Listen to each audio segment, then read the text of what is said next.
Tradition, celebration, and speed. You know I'm a dreamer, but my heart's of gold. 60 years ago outside of Charlotte, North Carolina, the humble beginnings of stock car racing became something more.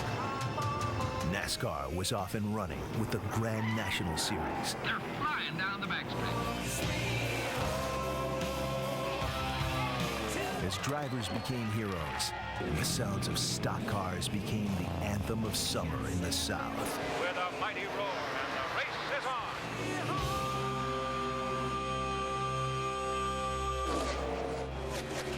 The sport has evolved.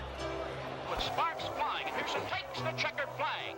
Back it down, baby. You're the man. Charlotte remains, embracing NASCAR as its own. 6 decades later, the tradition continues. Tonight, these drivers will have their own chance for honor in their own home. The spotlight still shines brightest where it all began.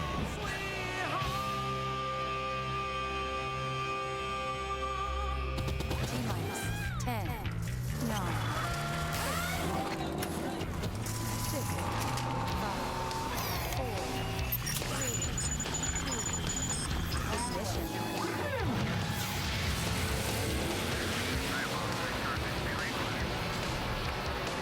ESPN welcomes you to NASCAR Countdown. On one of the biggest weekends of the year in American motorsports, the NASCAR Nationwide Series runs 300 miles at Lowe's Motor Speedway in the city where the very first NASCAR race was held some 60 years ago. Charlotte and its surrounding area, certainly the very center of the NASCAR industry. Every major team in the sport's based here. Their headquarters visited by thousands of fans during this week. And now as those fans file in tonight, they know this track and these races are just a touch more important to the teams and drivers with the bragging rights that go with winning the home game. Top story of the night so far, this about 45 minutes ago, a driving shower hit the Speedway right as NASCAR Sprint Cup Series final practice got underway. Not many laps run before the plug was pulled on that practice. The good news is the rain has stopped and track drying has already begun. We do expect to go racing tonight. I mentioned that very first NASCAR race. That was at the old Charlotte Fairgrounds dirt track. This super speedway opened 10 years later, 50 years ago. The first World 600, June 19th, 1960, just a few months before John F. Kennedy was elected president. It was 1975 when O. Bruton Smith regained control of the track he founded, hired legendary promoter Humpy Wheeler, and began turning the place into the showplace track of the sport. The show Wheel of Fortune made its debut that same year. The Nationwide Series first season was 1982, May 30th that year. Harry Gant was the inaugural winner, a day before Cal Ripken Jr. began his Ironman streak in baseball. This track, the first super speedway to install lights. That happened in 1992, just as Jay Leno began hosting The Tonight Show. Of course, Leno's run ends next Friday. The night racing here continues on. One driver's going to end the night tonight in Victory Lane. He'll have to go through us to do it, if you will, driving right past our ESPN pit studio, which is located right in the middle of all the action. Inside, we say hello, Alan Bestwick, with two-time Charlotte Nationwide Series race winner Dale Jarrett and Big Brad Daugherty. Welcome to home turf for the drivers and teams, and it does mean something. Oh, I promise you, these guys have been looking forward to this race. They have family here. They have a lot of their friends here. And, you know, all of those guys you're always thinking back in the shop for all the hard work they do. Yep. A lot of those guys get to come here and be a part of this race week. If they can take them to Victory Lane, very special time. This is a huge weekend. I mean, you're over the wall guys go a little faster. Jackman's a little faster. Driver drives a little deeper in the corner. All family and friends. It means so much. You know why? Because you can win in front of mama. The most important of all, right? Absolutely, baby. It's been a busy 9 days of competition here in the Charlotte area. Started last Thursday with a competition for the pit crews. Absolutely. Pit crew guys get together. They get to see what each one's made of. Jeff Burton's crew gets out front, do a great job. They win the pit crew challenge. His wife Kim was driving the car. How about that? Yeah. The action on the track started a week ago Friday. NASCAR's Camping World Truck Series ran 200 miles. Mike Skinner made the headlines. Oh, absolutely. He was running awfully well, but got loose here in the grass. got hit from behind, took a little tumble, but he's okay. Fortunately, Mike climbed out and walked away from the scariest crash of the week so far. Ron Hornaday in the Kevin Harvick Incorporated 33 took the checkered flag in that race. Then last Saturday night, the Sprint All-Star race came down to the last couple of laps. Well, I tell you, these guys were digging. You see Tony Stewart getting down the bottom of the racetrack, getting under Max Menza, picking up that first win of the season for Stewart-Haas Racing. He was a little happy with his $1 million victory. Then earlier today here qualifying, it was Carl Edwards leading the way. No surprise. His fourth pole of the NASCAR Nationwide Series season. Question is, Dave Burns, can he turn it into his first victory of the Nationwide Series season? Well, that would certainly be something that he would like to do, not in victory lane yet this year. So starting up front after that lap, how much will that help? That'll help a lot. My guys have been working hard, and they've got this car fast. I mean, my buddy was telling me, didn't look like you were working very hard in that thing. I said I wasn't. You know, Dan and all those guys just done a really great job, and you know, we've got that Miracle Grow with moisture control on the car, and hopefully we can control the moisture and get this race in tonight. We've got, I think, a car that can win the thing. Greg's really fast, David's really fast, so the Fords are good, and hopefully we're up front. It'd be a great place to get the first win. Carl, there are some things that are different for you this year in 2009. Crew chief, you know, just one of them. Without seeing the checkered flag first so far, what's been the biggest victory for this team? Yeah, I'd say the biggest victory for this team is just kind of staying ahead of the expectation. And I don't know if that's the right way to put it, but we finished so strong last year. I felt like we could win every race, and we were winning just about every one of them towards the end of the season. And early on, we ran second a few times, and my guys they're like, man, we're kind of tired of finishing second. You know, and it's cool that our group has kept their eyes on the big prize, and they've dealt with not getting that first victory. They've still kept their heads down and been working. And I think that overall attitude at our shop to be the best we can be, regardless of the fact that we haven't won, is the biggest victory. Okay, so Alan, if they get to victory lane, crew working hard at the shop, driver not sweating too much in qualifying, great race car. Yeah, he'll have a chance to sweat some for 300 miles tonight. Now, the bragging rights in the Nationwide Series at this track last year belonged to Kyle Busch. He won both races, driving for two different teams in two different ways. First race, they had to overcome a little problem. Outstanding. Got a little bit behind on some of the pit stops. He goes back out on the racetrack, and he does what he does best. He makes up positions, driving the wheels off that race car. Little strategy, stayed on the track when some others pitted to get the lead, then held off Denny Hamlin in the Gibbs 20 and did a great job. That was the May race last year with Kyle Busch in victory lane. Then last October, he just dominated. Yeah, no problems whatsoever. He just ran away and hid, and it took a long time to run, and we had some rain interruptions that night, but he went to victory lane. Kyle qualified second fastest for this race, but he won't start there. Mike Massaro can explain. He talked to Kyle just before the rain. Kyle Busch had a little misfortune during practice, blew a motor, and by rule will now have to start at the back despite a real strong qualifying effort. How would you anticipate the way it's going to be making your way from the back to the front tonight? Well, I just have to take our time, bide our time, and make sure that we come up through there without getting into anything, and making sure that everybody's all right, and then we get going here. And did it a few times in the truck race, so it shouldn't be a problem here again tonight. Passed most cars then, and we'll probably pass the most here again tonight. And one thing, Alan, that's for sure, it'll be a good show. Remember, Kyle Busch has won the last two races here in Charlotte. All right, Michael, thank you. Someone else besides Kyle Busch who'll bear watching tonight is Brad Keselowski, the fifth-place driver in points. Had a horrible day here on Thursday when the practice sessions were held. Yeah, I talked to Brad a little earlier, and he said it's just one of those days. He cuts down a right front tire, literally first lap on the racetrack, and his primary car has to go to his backup.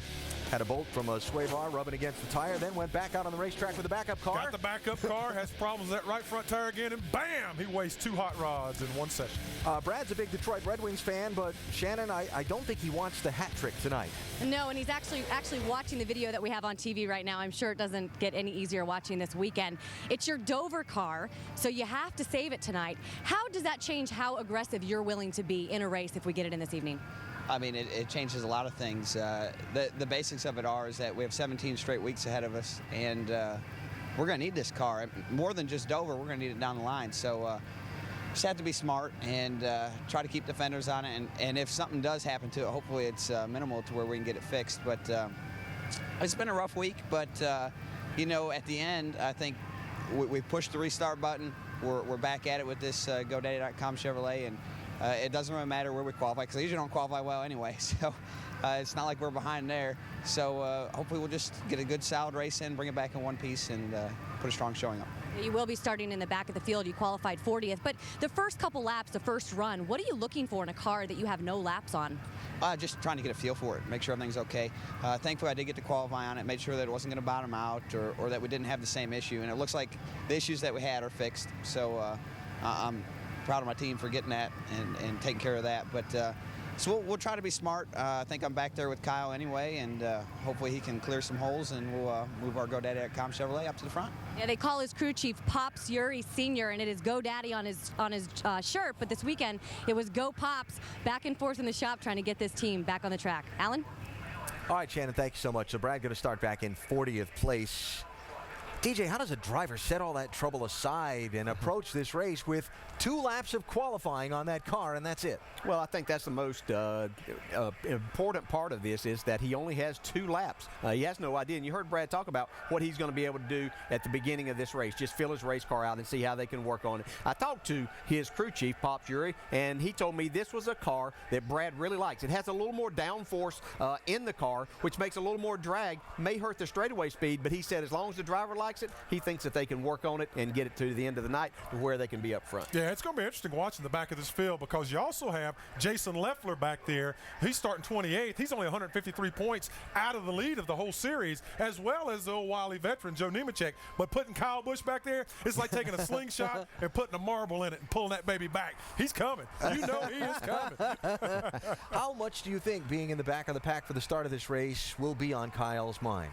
Well, normally, I would say that it's not going to be on his mind that much because he's just one that charges. He's in a different situation this year, racing for the points. So I think that we may see a little more patient Kyle Busch than what we normally do, but he's not going to waste a whole lot of time. He's got a fast race car. He's going to be up through this. What laps he crack the top 10? He gets there lap 30. He 30? is in the top 10. Yeah, I wrote down 34, so we're right on it. Brilliant minds think alike. Absolutely. All right, so we write it down. Lap 30, lap 34 for Kyle Busch to crack the top 10. The rain has stopped after the heavy shower we had here about 45, well, make it 50 minutes ago now. Track drying is already ongoing, and we are awaiting the start of tonight's NASCAR Nationwide Series race here in Charlotte. NASCAR's traditional Memorial Holiday Weekend races in North Carolina. Thank you to those who serve and have served our great nation. We're coming back to the Speedway with more coverage in a minute. American living.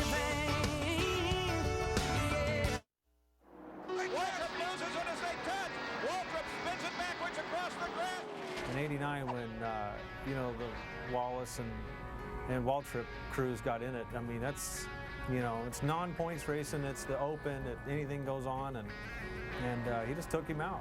He gets into Darrell's left rear quarter panel, and of course the quote of the century was, Rusty wins the race. Darrell Waltrip says, I hope he chokes on that $200,000. I mean, you got to see him spin him out for the win, and you got to see him fight afterwards. I mean, it was a bonus.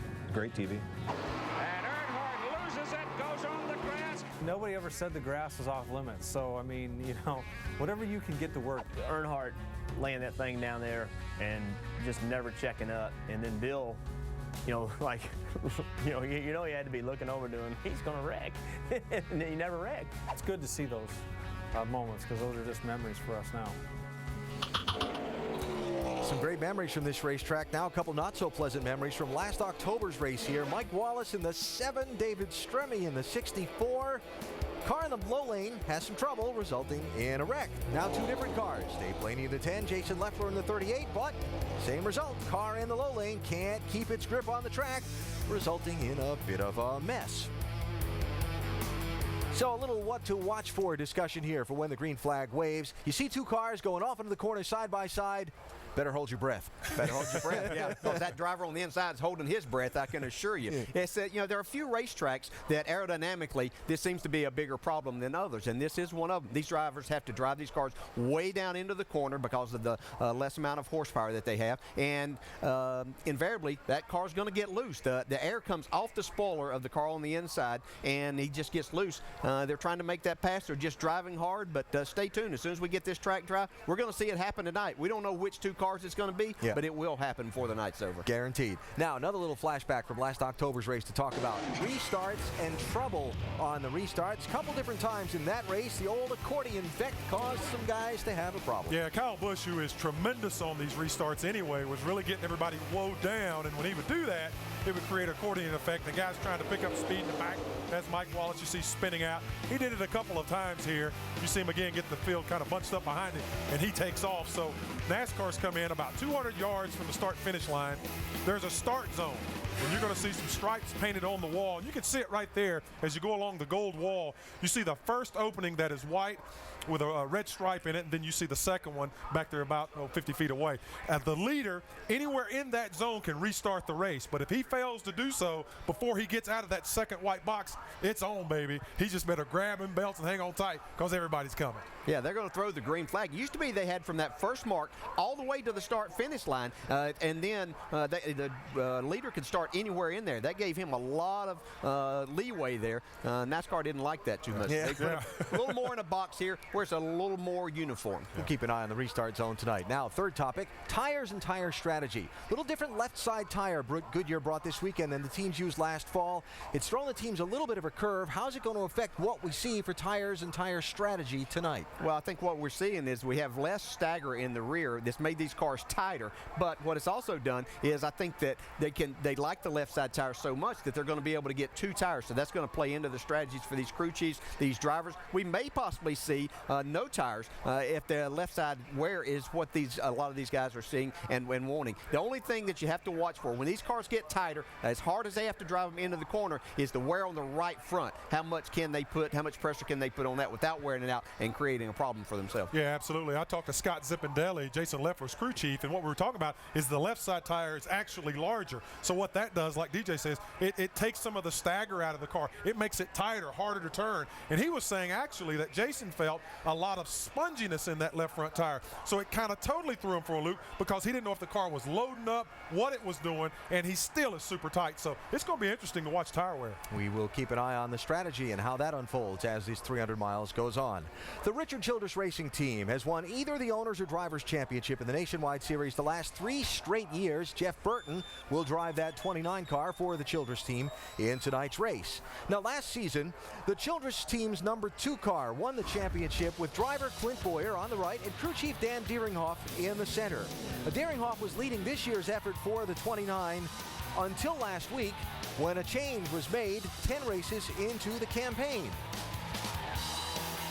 Our Andy Petrie up in the booth getting ready to call the race was a championship-winning crew chief for the Richard Childress team. Andy joins us now. Andy, what's happened there and why? Well, Alan, we haven't seen the performance out of that 29 team like we're used to seeing. And I sat down with Richard Childress this week at his shop and talked about it a little bit. And if you look at it, they had 2 teams that were very, very competitive in the past, and now they've gone down to 1 team where they put multiple drivers in the car.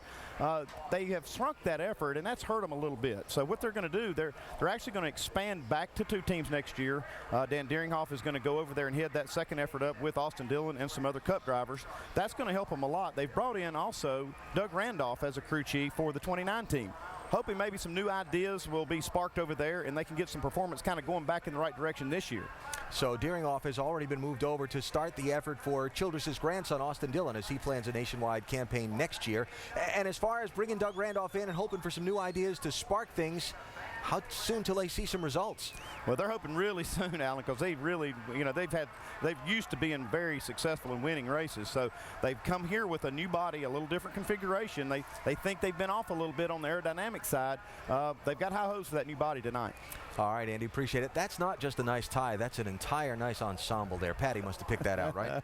No, not this one. All right, thanks, Andy. We'll talk to you in a little while. This certainly has been a good track for Jeff Burton, this Lowe's Motor Speedway. Just in the Nationwide Series alone, he's got 3 wins, the last coming 3 races ago, October 2007, when he held off Dale Earnhardt Jr. and then pulled away for the win. Tonight, Jeff makes his 300th start in the Nationwide Series. That from the 9th starting position, Dave. And Alan, I just have to say he looks excellent in the green, white, and blue tonight. So Andy's tie, falls second to the suit here, I do believe. Changes with your team this week. Obviously, there were some competition issues. Andy commented a little bit on that. Meaning for you, starting out this weekend, what are you looking for most, Jeff, on the nationwide side? We're just looking to start improving. I mean, we've had a really high standard for our nationwide program. The Holiday Inn program has been great. We haven't lived up to that the last year. We Clint did a great job of winning that championship, but if you look at the number of wins they were able to get, we just haven't been as good as we need to be. It's not from a lack of effort, but we need to understand we need to get better, and everybody does. And we're just kind of starting over. You know, we're gonna have what we had for a little bit, but we've got to see some improvement. Bringing Doug on, he's real enthused about making some changes in how we do our cars and how we do our setups and stuff. And we're a victim of our own success. You know, a lot of times we have success, it's hard to change, and not until you get behind do you want to change anything. And our guys have been working really hard. It's not from a lack of effort. We just hadn't pushed the right button. So I'm real optimistic about what we can do. We've got a great program, and we will get back to the top. You've had, this will be a 300 start here tonight. Over time, have you seen changes like that pick a team up and just jumpstart a season before? Oh, there's no question. I mean, you look at, you go back and look like last year, you know, if you watch the Roush cars, the end of, what year is it now? The end of 07, they got where they couldn't run really all that great, and that continued into 08. And then the end of 08, they started really running well again with their nationwide cars, and now they're running well again now. The Gibbs cars last year just untouchable, and again this year they've been untouchable. So, you know, you see it. It's nobody ever dominates all the time.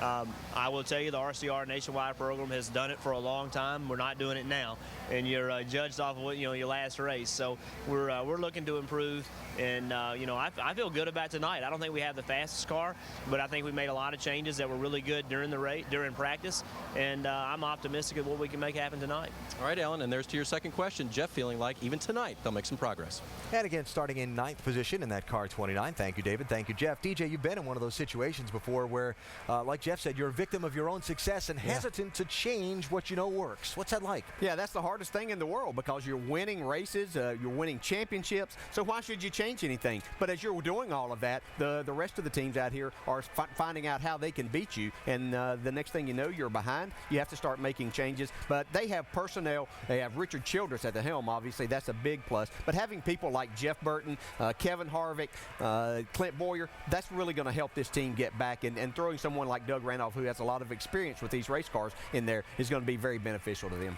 And Brad, I want to pick your brain in your role as a team owner. The Sprint Cup Series team you own that Marcos Ambrose drives for was a single car effort going into the season. You heard Childress and Jeff Burton and Andy talking about Childress and Jeff Burton talking about going back to being a single car effort has hurt them. You had to go hunt out somebody to try and get some help from this season for your Sprint Cup team. Absolutely, yeah, that is right. And what we had to do is go to Michael Waltrip and form a technical alliance, just simply because it's easy. You just get out-resourced.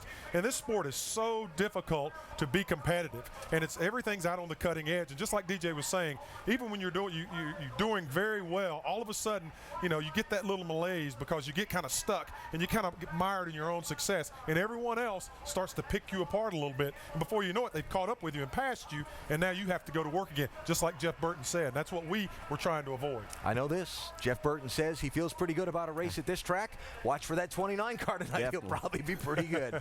Track drying is ongoing. You see they've got every piece of equipment they've got in the place out there. The jet dryers, the tow trucks, the tractors with the blowers on. I want to go out there. Let me ride around. They probably would. I'm heading down. I'm going to drive around a little bit. Maybe we could set that up. It's NASCAR Countdown from Charlotte, where track drying continues, and we're going racing later on. If I could race a race, non-stock car, it'd be the Indy 500, easily.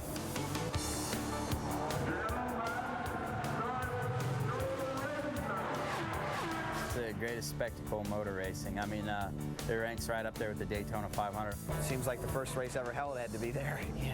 It's just so old and cool. Welcome to the Indianapolis Motor Speedway.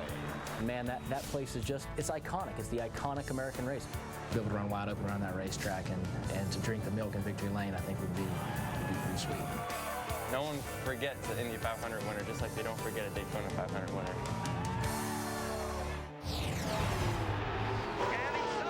Against the man, Mario Andretti. Sullivan has the lead. Danny Sullivan. Losing control of the car, doing a magnificent job of not hitting the wall and continuing in the race. Danny Sullivan has won the 69th Indianapolis 500. Expect to see more moments like this. The Indianapolis 500 returns Sunday, May 24th on ABC. Well, while we wait out the rain here in Charlotte, let's take a minute and go to the Scottish Rite Cathedral in Indianapolis, where the Team Penske night before the 500 dinner is about to get underway. The captain, Roger Penske, is there with his 3 drivers in tomorrow's race. Mr. Penske, it's all yours. Thank you, Alan. I'm sorry to hear about the rain in Charlotte. Obviously, we're counting on a very sunny day here in Indianapolis. I've got 3 great drivers with me tonight. Obviously, Elio Castroneves on the pole, Ryan Briscoe beside him in the front row, and Will Power, the newest member of our team, number 9. So we've had a great month so far. And guess what? The last time we had 3 cars in this race in 1994, we won it. So maybe we're going to look strong tomorrow. But let me let Elio talk a little bit about his qualifying run and what his thoughts are for tomorrow.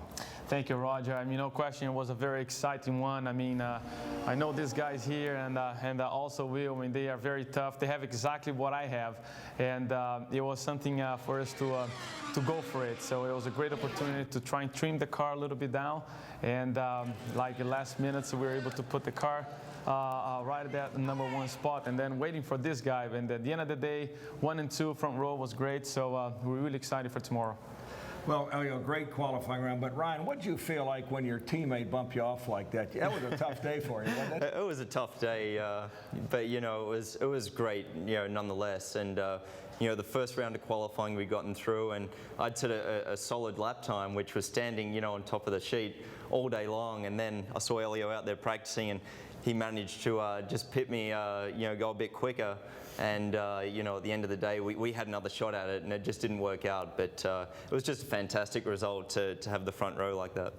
Well, listen, Will, you're new on our team this year, and I think you did a great job. Obviously, the goal there, Alan, was to get Will in that first day's qualifying. He qualified 9th, and, you know, with our Verizon Wireless car, what a great job.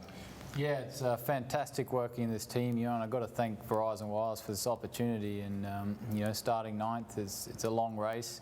My car ran really well on Friday. It was really quick, and, you know, I'm looking for a good day tomorrow. Well, listen, Alan, one thing you got to do for me tonight, let's invert that start tonight to give Justin and that Verizon Dodge a chance to get out front early. All right, Mr. Penske, thank you so much. Best of luck tomorrow. Justin Allgaier in the Penske car, starting 38th. Qualifying didn't go so well. We'll hear from him momentarily about tonight's race. Roger Penske going for his 15th victory in the Indianapolis 500. He has had a tremendous amount of success, obviously there, but in racing overall. Yeah, it's just incredible what he's been able to do there with different drivers, and just year after year, they're right there in the team to beat. So 2 of the 3 front row starters are from Penske Racing, and let's hear from his driver in tonight's race, Justin Allgaier with Shannon Spake. Oh, he's got the smile on his face right now, Alan, because of that whole inverting the field comment from his team owner. I think you look a little underdressed here compared to your teammates. But I know these guys you've turned to them for a lot of advice this year, being a rookie in these guys, even in the Indy Series. What's the best piece of advice that you've gotten from any of your teammates? I think most of them have just, you know, kind of told me the same thing. You know what you're doing. There's a reason why you're here, and we're all here for the same reason. We want to go out and we want to run well, but just go out and do the best you can to your ability. And they all agree that we're under the best roof in the industry of whatever form of motorsports that may be. We're all in the best group, so it's just an honor being under the Penske banner, that's for sure. You made your nationwide start here at this track last season, and you were involved in a wreck. Came here and qualified 38th this weekend. What is it about this track that is so challenging for you? You know, I'm really not sure. In practice, we really fought getting the Verizon Wireless Dodge to turn just really tight all weekend. And Chad Walter and all the guys did a great job of working on it. We just couldn't get that handle on it exactly where we wanted to be at. We made some changes before qualifying. I know yesterday, Jonathan, the engineer, and Chad were going over all the different things we could make a change on. And they made some changes, and they knew we were going to make the car turn better. It just turned a lot better than we thought it was going to. We got really loose getting into 3, lost a lot of speed, and that's what it takes here. You know, you gotta get a flawless lap to qualify. Well, everybody was really close, and unfortunately, we got to start at the back. But I think we got a really good Verizon Wireless Dodge for the race, and hopefully we can be around all night. We got the bad luck out of the way, hopefully. Hopefully, yeah. And these guys definitely want to get this race in this weekend, Alan, today, because their tire specialist, Chris Jones, is getting married on Monday. That would be a big, bad no-no if he's not able to make it for a race on Monday. Yeah, not too good. By the way, Justin Allgaier, our in-race reporter for tonight. If you'd like to suggest a question we can ask Justin during a caution or during the race, log on to ESPN.com, keyword Ask the Driver, and check it out. See if your question gets asked by Mr. Jarrett here, sitting to my left during the race. Little rain delay here in Charlotte, but they've got the armada of track drying equipment hard at work. We're going to see the green flag in just a little while.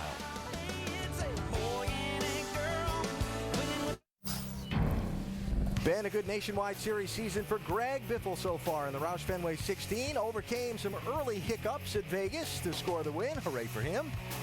Then a couple races later at Phoenix International Raceway, he led the field to the checkered flag. Double hooray for Greg Biffle. Throw Matt Kenseth's win in that car at Darlington on top of it. And this 16 team has 3 victories so far this season.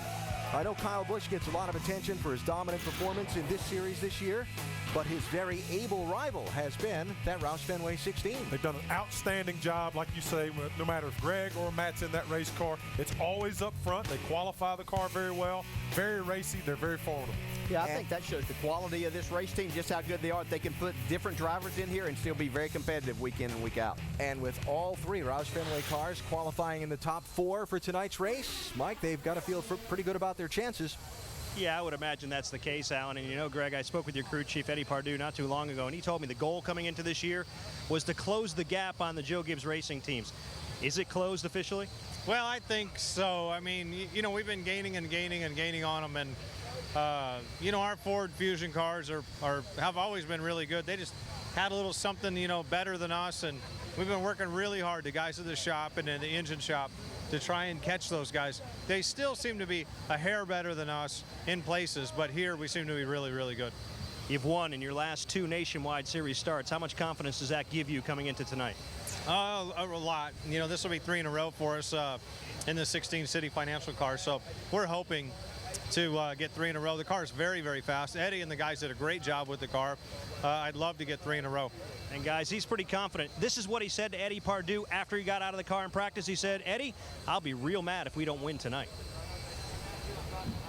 Hey guys, catching up. There's a lot going on here. Drivers having conversations about things other than racing tonight. So let's start with something other than racing. Happy birthday a day early. Thank you. You know, last year you couldn't even drive these cars at this point. That's true. I keep looking. It's almost a year anniversary since Dover when we made our nationwide debut with the GameStop Toyota. So it's crazy that it's not even been a year yet. I mean, it feels like it's been 3 years to me, really. So it's been a roller coaster, that's for sure. Now, I know Darlington sort of felt like a year in a night, and you guys were scratching your heads a little bit after that race with that race car. We came here this weekend. You didn't qualify in the pole or anything, but what kind of a car do you have to start tonight's race? I don't know. We're scratching our heads right now, too, trying to figure stuff out. I don't know. This is our Nashville winter car, and we unloaded good, and then we're not so good anymore. So I don't know what we got. We didn't qualify great. Car kind of did the same thing in practice, so as what it did in qualifying. So we don't know. Track's gonna be different now, so at least that's kind of going for me, I think. I think he's got a lot to wish for when he blows out the candles, Alan. Yeah, trying to win himself a trophy for a birthday present. He turns 19 years old tomorrow. That's pretty amazing. He starts 12th in tonight's race. Consider it was a year ago next week that Joey Logano ran his first nationwide series race. You look at those numbers, 2 wins in his first 28 starts. That's not bad. Very, very impressive. This young man has a lot of talent. He's been able to show that. Yeah, he's had his ups and downs through that, just learning the racetracks, learning the cars. Like he just said, it seems like he's been there a lot longer than just a year, but his talent is just so great that we're going to hear that number of wins is going to change tremendously here, and he's also going to add wins over on the Sprint Cup side. You know, you look at the numbers in the Nationwide Series and you say, okay, he's driving for Joe Gibbs Racing, and their cars have been pretty stout in this series. You just heard Greg Biffle allude to how stout the Joe Gibbs Racing cars have been. On the Sprint Cup side, a lot of people watching Joey Logano at the start of this season struggled a little bit to get going, but it looks like the last couple of weeks, maybe he's found a little bit of footing there. Yeah. What do you think that the run that Joey Logano had at Darlington on the Cup upside a couple weeks ago did for his confidence overall. I think the big thing, especially with the media and everyone that watches Joey Logano so closely, 2 weeks ago or 3 weeks ago at Darlington, when he got out on that restart and led the field, and the difficulty that the veteran guys had getting around him, he showed his mettle and what he's made of. And I think there was a collective sigh across the sport saying, yeah, this kid is the real deal. He's going to be able to get it done. And I think he showed what he's capable of doing. You that poised when you were 19 years old? Oh, my gosh, no, not even close. And it's just amazing. And I watched him lead that race at Darlington. Very impressed there. I think the thing we have to understand is that he hasn't been to a lot of these places. He's got a new car with the car tomorrow, car today, whatever it is, the car that they run. And he's just now being able to give them the feedback and information that they're really looking for from him. And we see it's going to pay big dividends here shortly. So Joey feeling like he's got some work to do to contend for the win tonight, but you never know. He's not all that far back in the starting field, again lined up in 12th position. Dale Earnhardt Jr. in the field tonight. Jr. starting 13th, making his way out to driver introductions. Great qualifying run for Michael McDowell. He starts 6th in the 47 car. Track drying continues. Introduction starts shortly. NASCAR Nationwide Series at Lowe's Motor Speedway. Brought to you by Verizon Wireless. Get the inside track from Penske Racing, race analysis from our drivers, plus highlights and more on VCast. And the Honda Fury. The Fury has been unleashed. Heavy rain shower about an hour and 20 minutes ago. The rain has stopped. The track drying continues as we get set for tonight's NASCAR Nationwide Series 300-miler here at Lowe's Motor Speedway, Charlotte. Saw Dale Earnhardt Jr. walking out toward the introduction stage. Mike Massaro has caught up with him. And right now catching up with Dale Jr., as you said. How would you assess the car tonight? Pretty good. I don't know. We were holding her wide open there, and maybe we need to free it up just a little bit, but car drive's pretty good the way it is. We worked on it real hard. We took about 225 pounds of spring out in practice out of the left rear trying to get the car to turn, and I think we got about all we can stand out of it right now, and this rain's going to change things a little bit, but should have a fun night. The cars are fun to drive around here. You got a lot of downforce, drive like real race cars, and just don't have much power, so it's a little bit too easy sometimes. Walking around the garage area on Thursday, a lot of teams baffled by this new tire combination. How are you guys able to adapt to it? I think the left sides are too soft. They give the left rear too much grip, make the cars real tight. And I think if they maybe harden up the left side a little bit, and it would make the cars turn a little bit better, at least make them drive a little bit worse, but they'll turn better, and that's what everybody wants, is the cars to turn good. They just got a lot of grip. It's a really good tire, but you just got so much grip, and it's all driving. The left rear is driving all that right through the right front. The right front's a hard tire, and it's going to slide. So we tried some things at a tire test at Chicago where we softened the left side up, and it made the car real tight and went slower, actually. And we like the harder left side. I do anyways, to get the car to turn a little bit, get that left rear sliding around. Well, regardless of how much this guy's sliding that tire around, Alan, he's certainly a guy to watch tonight. Yeah, Michael Dale Earnhardt Jr. again starting in 5th place. He, of course, from the Kannapolis area, the Earnhardt family, and Jr. Having set up his place of residence in the Mooresville, North Carolina area, another one of the Charlotte suburbs. Home track for him, place he'd certainly like to get that second column and change I didn't know he had all those donuts here, man. I thought Jr. had won a bunch of races at this racetrack. Dale, what's up with that? Well, he's had the performance. Yeah. It just seems they haven't gotten it to the checkered flag yet. That could change tonight. It's a hard place to win, too. No doubt about that.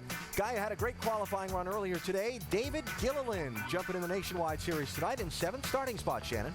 Alan, and this was a late-minute ad for this team. David Gilliland said he just got the call a couple of days ago, said, get in the car, 7th place. How good is this car going to be in the race today? The car's really good, I really got to thank Eddie Smith and Evander Holyfield for giving me this opportunity to come out here and race kind of at home. So it's been a lot of fun. We worked really hard on race trim on the car and got the car driving really good. And I'm really excited to be racing. I raced the truck race last week and here in the Nationwide, and then the Cup race tomorrow. So just trying to get all the racing in I can. We talk about the fact that the tires are the same for the trucks, the Cups, and the Nationwide. You just said you ran in the trucks. You also ran in the shootout. How much can you learn for tomorrow night's race?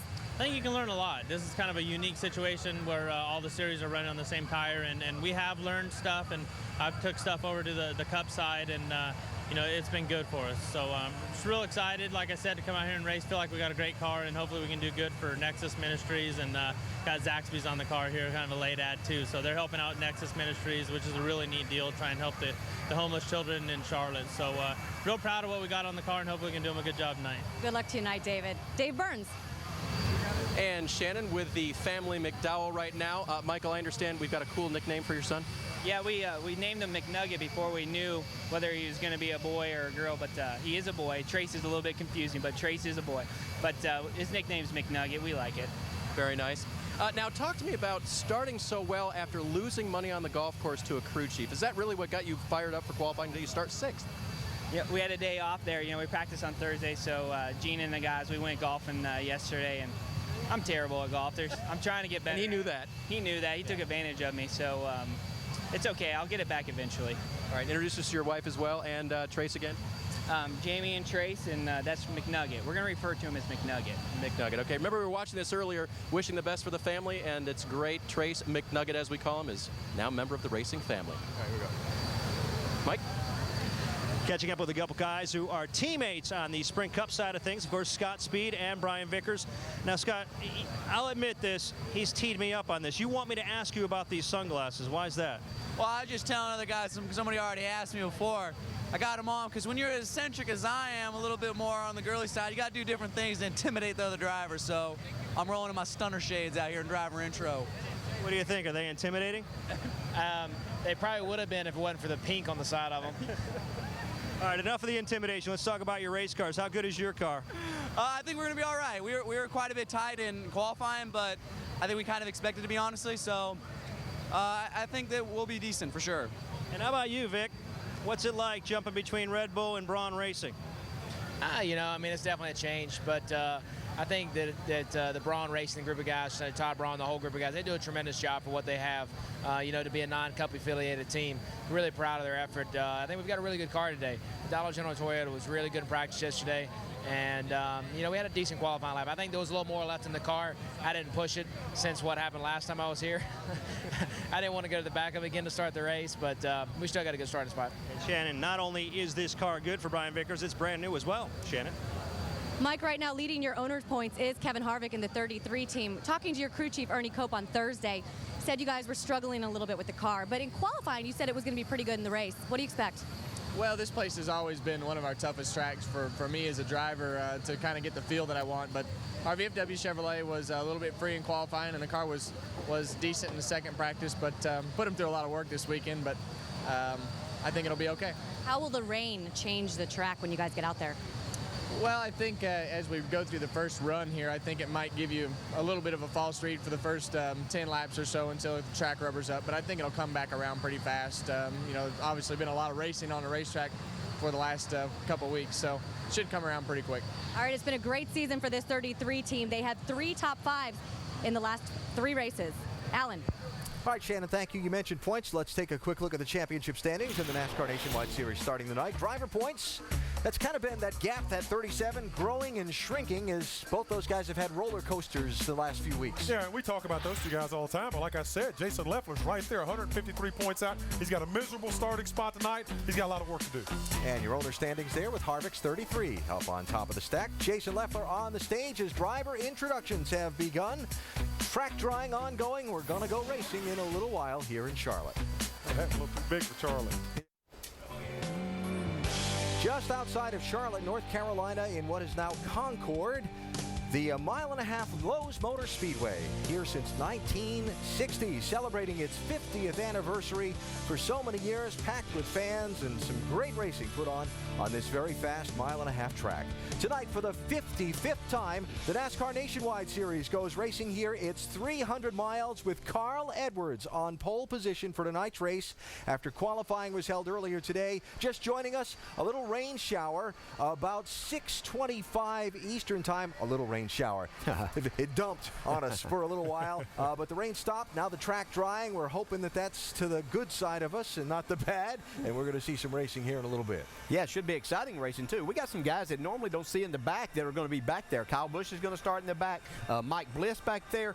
Brad Keselowski's already back there. Jason Leffler, another one of our points leaders, is starting towards the back. So it's going to be fun watching these guys come up through the pack. Yeah, and as well, we got some guys up front like David Gilliland, who we don't normally see up front in these nationwide races. Evander Holyfield is his car owner. And I talked to Evander, and he is so excited about this opportunity, being around the sport of racing. He's only missed one race so far, so he's really into it. Good run for David, and hope he has a good finish tonight. What's it you said to me about Evander and David? Yeah. David said he got a call just a few days ago. I guess when Evander Holyfield calls, you don't tell him no, do you? There he is. Not me. Sir. It is time for us to go trackside for the opening ceremony before tonight's race.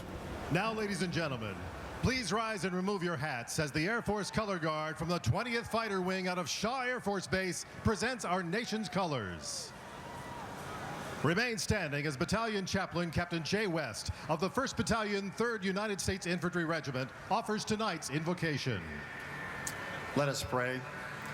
Almighty God, we express our grateful thanks for the nourishing roots of our national heritage, the valor of our heroes, and the devotion of our patriots.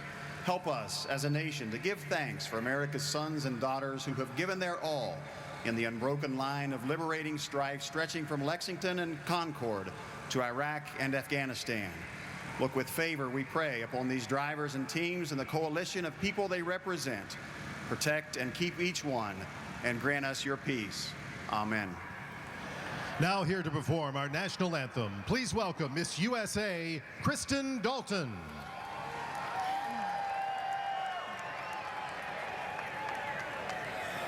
Oh, say, can you see by the dawn's early light what so proudly we hailed at the twilight's last gleaming, whose broad stripes and bright stars through the perilous fight o'er the ramparts we watched were so gallantly streaming, and the rockets regular, the bombs bursting in air, gave proof through the night that our flag was still there. Oh, say does that star-spangled banner yet wave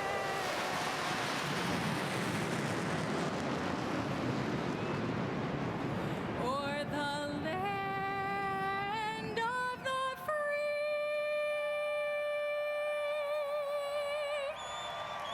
and the home of the brave?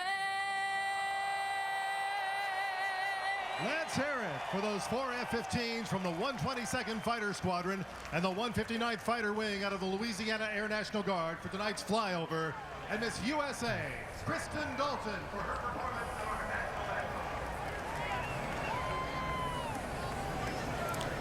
anthem. And on this Memorial Weekend, as we get set to watch some good all-American NASCAR stock car racing, we remember and salute those who serve and those who have served in defense of our freedom and our great country.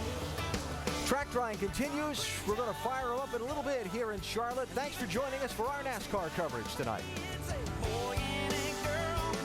We've been doing it all the way. Win on three, win on three. One, two, three, win! Forgot about that. That will be a good group to keep an eye on tonight as Kyle Busch, who qualified second fastest, drops to the back of the pack for the start of tonight's 300-mile NASCAR Nationwide Series race. The live scene at Lowe's Motor Speedway just outside of Charlotte. As track drying continues, they have concluded the opening ceremony, but still got some work to do before this surface is in raceable condition. So let's hear from some more of the drivers while the opportunity presents. Mike, who you got? Standing by with Kenny Wallace. And Kenny, it's rained for quite some time. It's dried out now, but how much different do you think the racetrack will be once you do get out there? It's usually really fast, you know, so I think the track will start out fast, and then we'll run a lot of laps, so rubber will get laid down, and then the cars will change a lot. So, I mean, that's usually what Charlotte does. Got a lot of grip compared to the last days. How good's your car?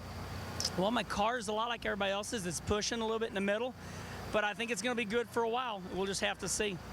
He's wearing this red, white, and blue fire suit, Alan, certainly appropriate for this Memorial Day weekend. Keep an eye on Herman tonight, who is going to come from the 27th starting spot in car 28 for this race. And DJ, let's talk about the conditions the drivers are going to face when the race starts. I know we touched on it a little bit, but your experience here in so many races at this racetrack, what are you thinking when you buckle in on a green racetrack? Well, I think the biggest thing is, one good thing for these guys is that the racetrack is going to be cool. And so with it being at night, it's not going to be as big a factor. But generally speaking, when these jet dryers have been out there, there's some of the fuel that gets onto the racetrack, so the track is generally a little bit slicker, so they're going to find conditions to where the car's not going to grip quite as good as they would like. Only takes a few laps to get that, and once the rubber starts going down, they're going to have a lot of grip. We're going to see some fast times. Let's not forget, the issue going into tonight's race also was that left side tire. Yeah. I want to know how it's going to affect that tire. That's going to be a big issue, and it's like DJ's talking about, with the fuel, with the rubber being washed off, it's going to be interesting to see what happens and how it plays out. We usually get a caution in the first 10 laps of this race. Bet we do when they start this one. I bet you do too. As they roll the cars out and begin forming up the grid, a car that's going to be kind of toward the back of that line. It's drivers with Shannon now. Alan, that is Jason Leffler. You said that this is one of your favorite tracks, and last year you actually said that in this race it was the most confident that you've been. You guys have struggled this weekend. How's the confidence tonight? It's good. I mean, we ran really good last night in practice, and we didn't do a qualifying run. We worked on race setup, and it showed. You know, we're starting 28 for whatever reason. That just car didn't have a lot of speed there. So once we get to the front, up there in the top 10, I'm sure the car will drive a lot better, and we should have a good day. We just got to get there without any problems. I think we can. The guys do a great job on pit road, and a great clip scammer. He's got some speed in race trim, so looking forward to getting this thing started. With all the grooves at this racetrack, is it best case scenario starting in the back because you can make passes and move to the front? You know, it is, but this is one of the places that I think it's probably the worst with dirty air. So you get back there about 15th or so, and your car really drives terrible. So it's going to be a handful there for a while. And then we get up front with the tire goes a long distance, so you can afford to do some strategy there, pit strategy. So we'll get up front at some time during the night, and I'm sure our car will be really good. All right, Jason Leffler, he rolls off 28th tonight. Mike. And Stephen Wallace will roll off 17th tonight, mid-pack. What do you need to do to get through the traffic on this green track to get to the front? Well, number one, the track's I get drive before we can do anything. But I feel like our U.S. Fidel Chevrolet's pretty good. You know, we were a little free in qualifying there. But with all this rubber getting washed off, the track's going to be a lot cooler. It's going to have a lot more grip. My car might be a little loose there at the start, but going to make some adjustments, hopefully make it a little bit better, though. Looking at your statistics so far here in 2009 compared to 2008, it looks like things have gotten a lot more consistent for you. What's been the difference this year compared to a year ago? Well, I think I've learned a little bit, but, I feel like my cars are a lot better. I feel like we've, worked a lot harder there in the offseason there at the shop. Dale Ferguson and Ryan Berry on, then Brendan's car and just a bunch of stuff like that. I just think, paying more attention, looking to see what a lot of other guys are doing for bodies and aero and stuff like that. But we still got a long way to go, We haven't led any laps this year. We haven't won any races. So we got to work harder and try and get this U.S. Fidelis Chevrolet in victory lane for them. Good luck tonight. Thanks, guys. Appreciate it. Alan? Stephen Wallace starting this race in 17th spot, and he talked about things the team is doing better from last year to this year, but the numbers show the guy behind the wheel is doing a bit better too. Well, there's no doubt. He said he thinks he's learning some, and I think he's probably learning every week what it takes to be up there on a regular basis, the moves he can make. And, I think probably the biggest thing is I've watched this young man not try to take a car that wasn't very good and get more out of it than what it was capable. That's when you find yourself getting into trouble. So he's finishing more races, really doing doing a good job.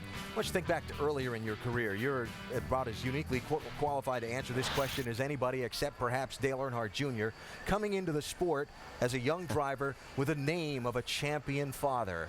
So much pressure on Steven when he came to this level of racing last year. What's that like for him? Yeah, whether it's fair or not, you get that label. You are a champion son, and everybody just thinks that you should go out there and set the world on fire. And I don't care, where you came from and who your father is or was and how much success they had. It takes time to learn these race cars and to learn how to race, and in particular to learn how to win. And I think the best thing that's happening there with this young man, he is being patient and he's learning. And I think Rusty and the whole team sees that. So the expectations are high, but I think that you have to understand that as a driver and as a son of a famous father and driver, that you're out there wanting to do more than what anyone else expects of you. So you just kind of put that aside and go do the job, and that's what we see Steven doing. It's a whole maturation process with Steven that we've watched the last 2 years, and that includes patience and determination to be very good and to try to match what his father has accomplished. Very, very tough, very, very difficult, but he's doing a fine job, and he's become a better race car driver because of that maturity. All right, put him up. I got somebody to put him up with. Right. That's where I was going with that. My man, you're 7 foot tall. You got me by the reach, but I'll send somebody in here to help me out, Dave. I'll do that for you, Alan, standing by with the champ, Evander Holyfield, and his driver, David Gilliland, who qualified the car in 7th tonight. Interesting thing on this car, they've had some space available on it, and they've been donating it to some charitable organizations around the country. And this week, I believe Nexus Ministries is on the hood from right here in Charlotte. You went and saw those folks, Evander. What was that all about?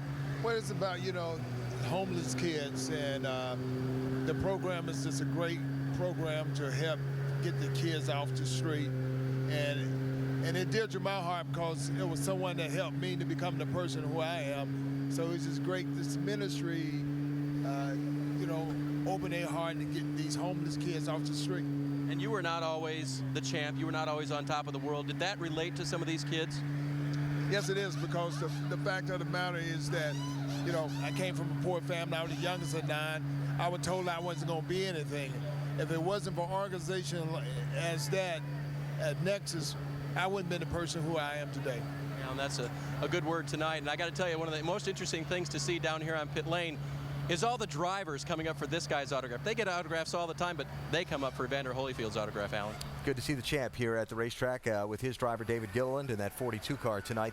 Again, Gilliland, great qualifying run, going to line up for the 7th spot for this race. Rolling the cars out, beginning to form the grid, trying to get the last drying touches put on this 1.5 mile racetrack so we can see the green flag. We continue our coverage from just outside of Charlotte in just a minute.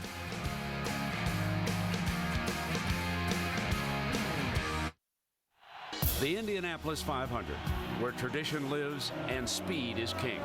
The 100-year-old Brickyard hosts 33 of the world's best drivers, including Elio Castroneves, Danica Patrick, and super teams Scott Dixon and Dario Franchitti. But only one will taste victory. The Indianapolis 500, tomorrow. Coverage begins at noon Eastern on ABC. Heard from the captain, Roger Penske, a little earlier. His drivers, Elio Castroneves and Ryan Briscoe, in the first 2 starting spots for the Indy 500 tomorrow. Dario Franchitti has the outside of row 1. And by the way, John Andretti in a Richard Petty car, number 43, starts 28th in the Indianapolis 500 noon tomorrow on ABC. Stanton Barrett was hoping to be doing the Charlotte Indy double tonight and tomorrow. Shannon, one didn't work out, but boy, qualifying for this race sure did. Qualified 11th for this race. He hasn't been in a nationwide car since Vegas, doing the double duty between Indy and the Nationwide Series this season. How is the car going to be for the race? We know it's fast in qualifying. Well, we didn't get very many laps in the Circle K Thirstbuster car, but we had a problem with our clutch yesterday. We got very limited laps, so what I got, it felt really good, and I'm really looking forward to tonight. How much do you enjoy coming back to the Nationwide Series? I said you haven't been in a car since Vegas. It's kind of like home? Yeah, it's very fun. All my friends are here, and I love night racing, so it's awesome to be at Charlotte. And Charlotte's just such a fun track to drive on, so I'm really looking forward to running here. And it's great to see everybody, and everybody's so encouraging and watching me at Indy in the last couple months racing the Indy cars. So it's been fun to come back and talk with everybody, and just excited to be in a race car again, and a very good one they put together for me. Yeah, very good. Starting 11th here this evening. Dave? And Paul Menard will start a little worse than that, and that was not what I was expecting based on how you guys practiced earlier in the week, Paul. What happened with the qualifying lap? Just a little bit too loose, and these cars are really underpowered, and when you kind of get hung out a little bit, it just bogs the car down. So I had to get out of the gas a little bit too much, and when I got back to the gas, it just didn't have the power to drive through it. But really, really happy with the way that the car drove at the end of practice Thursday, and looking forward to tonight. Now, as far as qualifying went, there were some rain showers earlier in the day. Now, I know Matt Pusha, your crew chief, was sick to his stomach. What were you doing thinking, we don't get this qualifying and we're not making this show? Yeah, Matt's he's a pretty nervous guy to begin with, but I'm pretty calm. So, I mean, it's going to happen one way or the other. Whatever, if it rains, and not much you can do about it. But I'm just glad that we got qualifying in, and we can start this race in 20th, which is obviously not where we want to be, but we can move on up. Racing from the middle of the pack in the bright Menards yellow, number 98. Mike?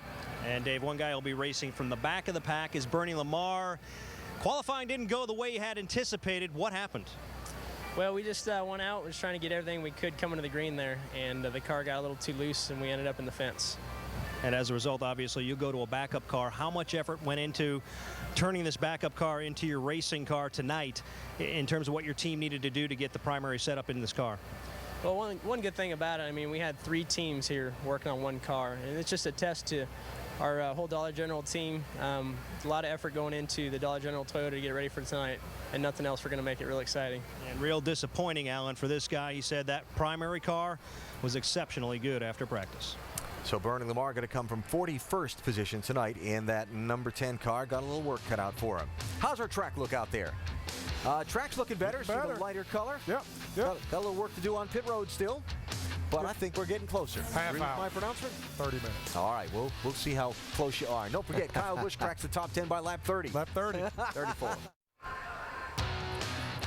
The Carquest Auto Parts 300 tonight for the NASCAR Nationwide Series. Lowe's Motor Speedway, Charlotte. Delayed by rain a bit. We had a huge shower about 6:25 Eastern time that soaked this mile-and-a-half racetrack, but the rain stopped and the track drying is ongoing. You see the grid being formed, and we hope to go racing in a little while. And I see a full 300 miles of competition tonight, uninterrupted by weather. We hope. Time to check our J-Ski news and notes. NASCAR has called a Sprint Cup driver and owners meeting for this coming Tuesday at their R&D center here in town to talk over anything and everything going on in the sport, NASCAR says. A meeting the other day between Jeremy Mayfield, his lawyer, and NASCAR as the saga continues over his suspension for a violation of NASCAR's substance abuse program. Nothing really further from that meeting other than they met. And Carl Long appealing the record penalty he and his team were hit with after they were found with an oversized engine during last weekend's Sprint All-Star race activities. A $200,000 fine, 12-week suspension, 200 driver and owner points. NASCAR does hit the oversized engine violation rather hard, and unfortunately for Carl and his team, they're taking the brunt of that right now. I want to talk with DJ and Brad a little bit about the peripheral surrounding the Jeremy Mayfield saga and NASCAR's substance abuse policy program. Former driver, you were subject to that program as a competitor. As a team owner now, you have your crew members being tested, your drivers, and so on. A lot of discussion about banned substance lists and that kind of thing. Your thoughts overall on NASCAR's drug testing policy and the way the program is? Well, I think the program is what we have needed in NASCAR to just remove all doubt. And I think that in theory, everything was good. But I think obviously there has to be more information given to the drivers and the teams and the crew members so that they know exactly where they stand and what they're looking at and what they can do and what they literally can't. You have to have all the information out there. You can't just say, okay, we're going to test you and then we're going to give you the results later. I think there has to be more information. I think that's what they will find that is coming here shortly for them. And I think the other question from a driver's standpoint and from the owners, I would like to know, okay, are we going to have the opportunity to discuss this before it's given out there to the public and exactly, what was it that you found? So a little more information all around and communication, and things should be fine. Yeah, professional sports is a little different than any other business when it comes to drug testing policies. And we raised Cain for so many years at NASCAR for not having a drug testing policy. Well, they finally do put that in place. It's very staunch. The one thing, though, that has to be done, the communication, which you were talking about, has to be a little bit more far-reaching. Like with my organization, we were proactive, and we told all the individuals who work in our company that you need to give us a list of medicines that are prescribed to you so we can go to NASCAR and make sure we are in compliance. that is a little bit of an invasion of privacy issue. So NASCAR needs to do a little better job of giving us a list of what we're dealing with. But like I say, they have done a great job by implementing this program, and it's very well needed. Yeah, and I think the one thing that we have to understand in talking about NASCAR and in other sports and what they're looking for in their drug test and what NASCAR is looking at are probably two totally different things. We're not really looking for performance-enhancing type things. That's what we do to the cars. Yeah. That's not what we do to the drivers. But what we're looking for here is something that could literally cloud a driver's mind and his decision-making process on the racetrack, and that's what we're looking for here and trying to keep away. You are a team owner in the NASCAR Sprint Cup Series. NASCAR says they're calling this meeting on Tuesday with owners and drivers to field questions about what's going on in the sport. As an owner, you got questions? That'll be the first question. Yeah. I mean, I'm sure we're going to talk about a lot of different things, not only on the Sprint Cup side. We're going to probably talk a little bit about the car of tomorrow in the Nationwide Series. You know, that's a very, very pressing issue for our race team and everyone else economically. We're going to see what goes on with that. But this drug issue and drug policy will be at the forefront, and I'm sure NASCAR does a great job of responding. I'm sure we'll get some great answers, and the communication will get better as it goes on. We're all learning. So that will be upcoming on Tuesday of this week, that meeting at the NASCAR R&D Center. And where the Jeremy Mayfield saga goes, we'll just have to see down the road. The drivers are hanging out by their cars, waiting for the track drying to be finished. There's Scott Wimmer getting set to go tonight back aboard the 40 car. Scott Lagasse done a great job this season in the 11 car. He will climb aboard here as well when given the cue to go racing for 300 miles at the sport's hometown track. About 25 after 6 local time, the skies opened up, the fans ran for cover, and then the rain stopped, and the track drying began. They had the opening ceremony already. The teams are ready to go. The drivers are ready to go. Hey, wait, you're supposed to turn left.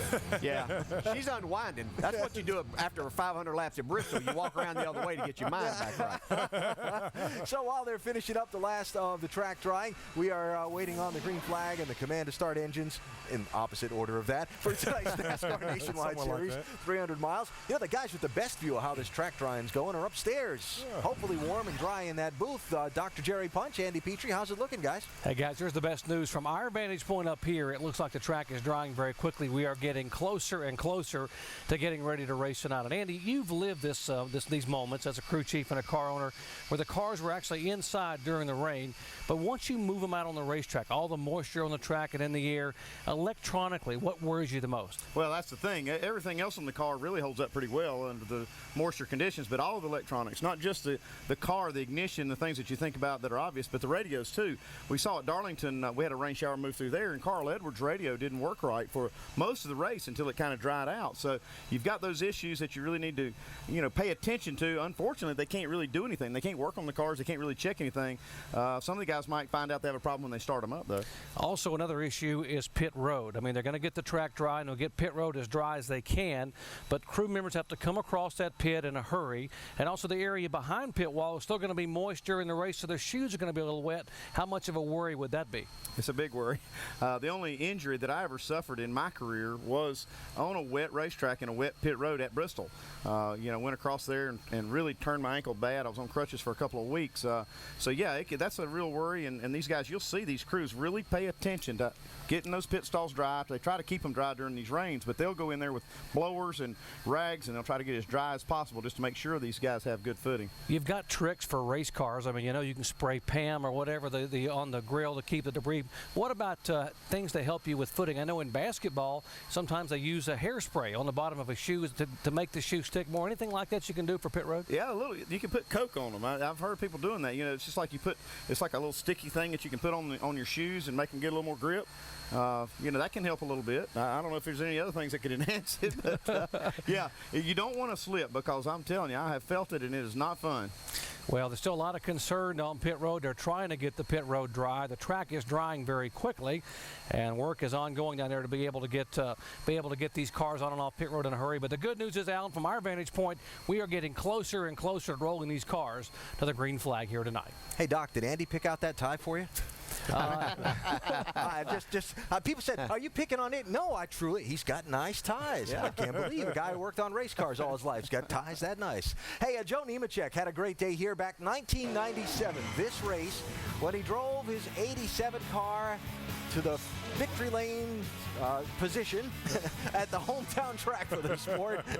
Mike, Joe's got a good one for tonight, too, a little sponsorship news. Yeah, brand new sponsorship came on board. You know, the economy's been a source of concern throughout the course of the year, but it's got to feel pretty good knowing you got a sponsor for tonight. Oh, definitely. You know, we had a couple deals come together right at the last minute to get Lube Pros on board, Illinois company,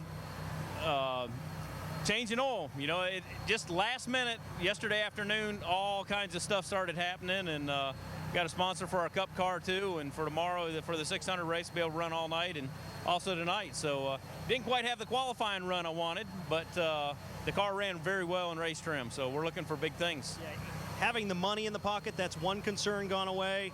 Starting 35th, another. What's the plan to get to the front? I tell you what, it's really tough. The one thing that really surprised me in practice, by myself, I was pretty decent.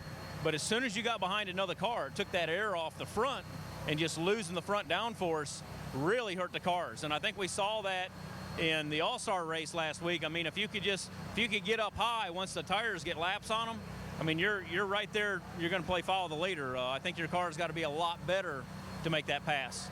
Well, Joe Nemechek is a former winner here at the Lowe's Motor Speedway. He knows how to get around this place, Shannon.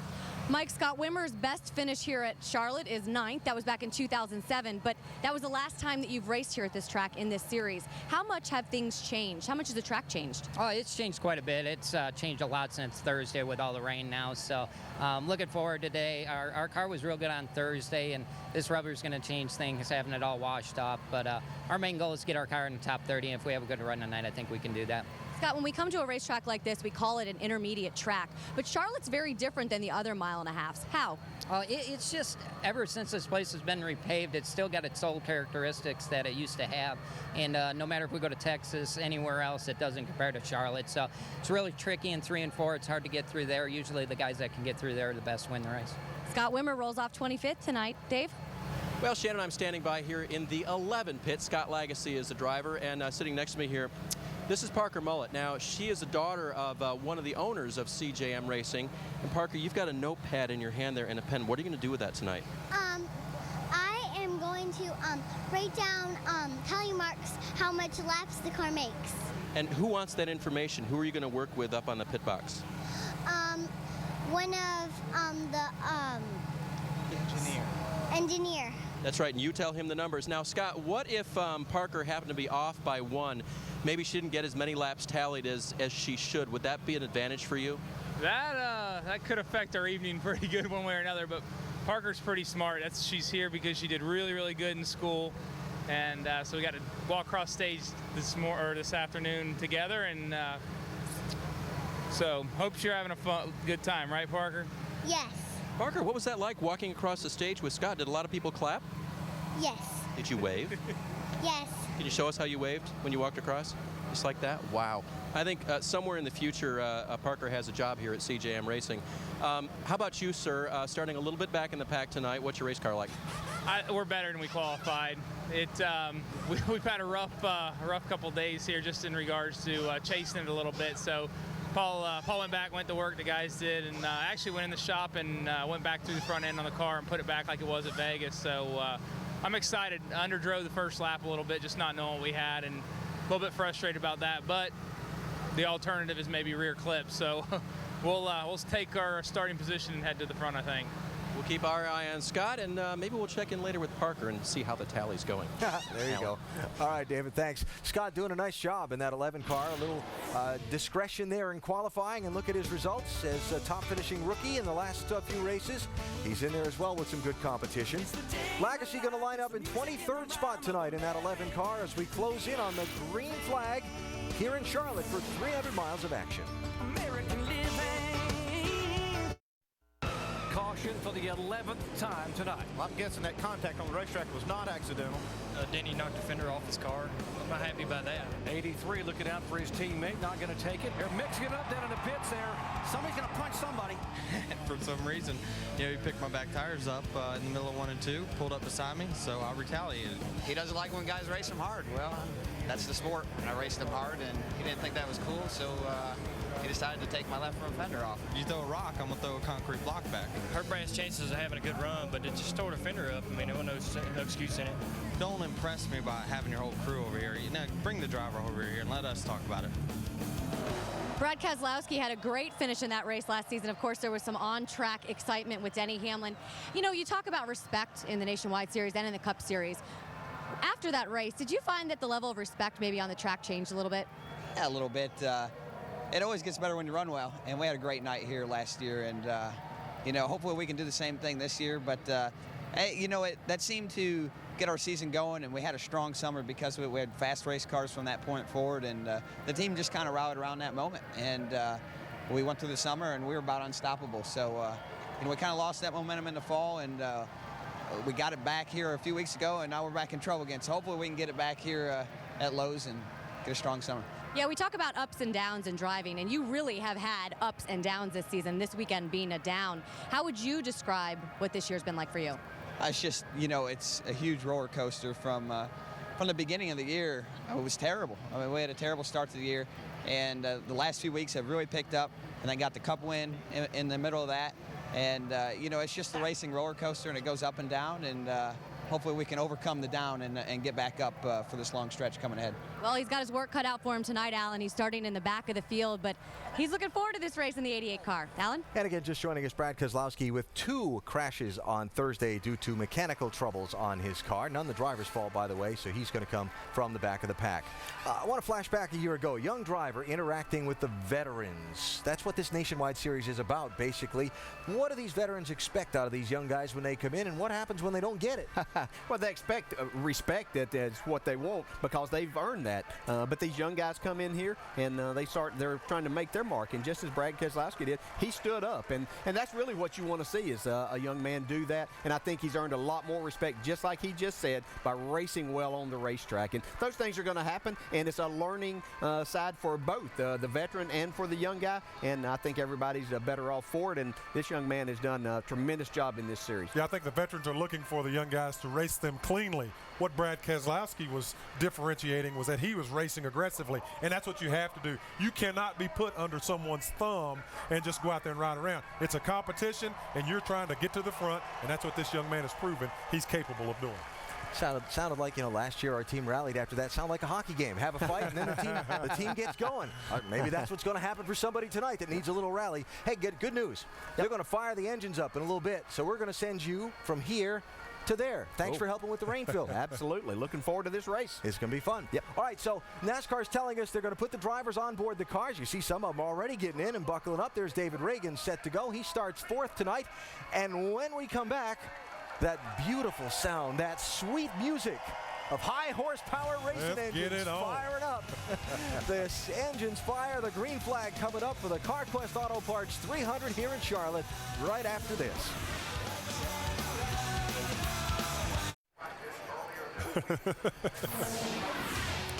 We are getting ready to fire them up for the NASCAR Nationwide Series 300-miler tonight. A little last-minute business being attended to, and now time to buckle aboard for a long night's drive, especially for that man, Kyle Busch, who's got to drop from the outside of the front row to the tail end of the field for his team changing engines during the weekend. NASCAR's 1 engine per weekend rule doesn't allow that, so Kyle goes to the back for the start of the race. Will definitely make it exciting, Al. I can't wait to watch this thing.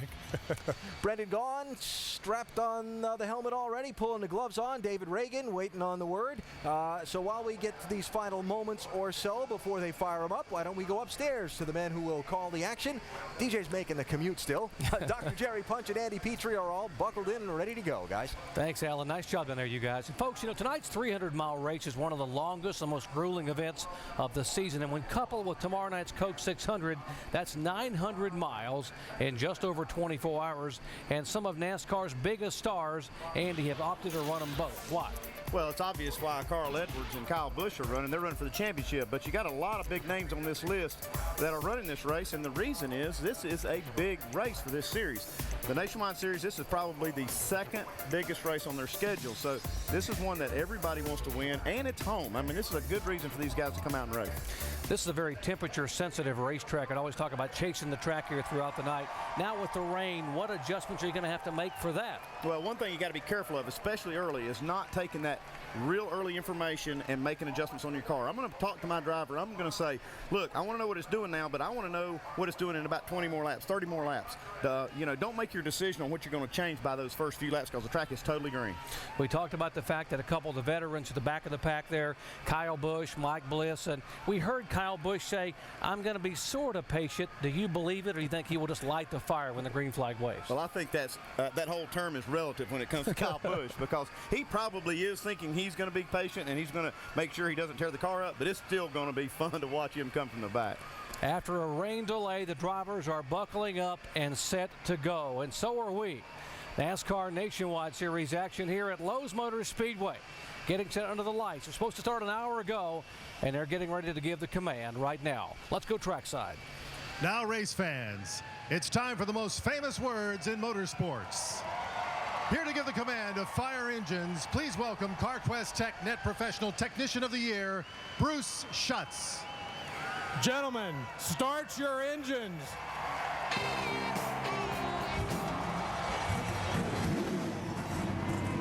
That's all right.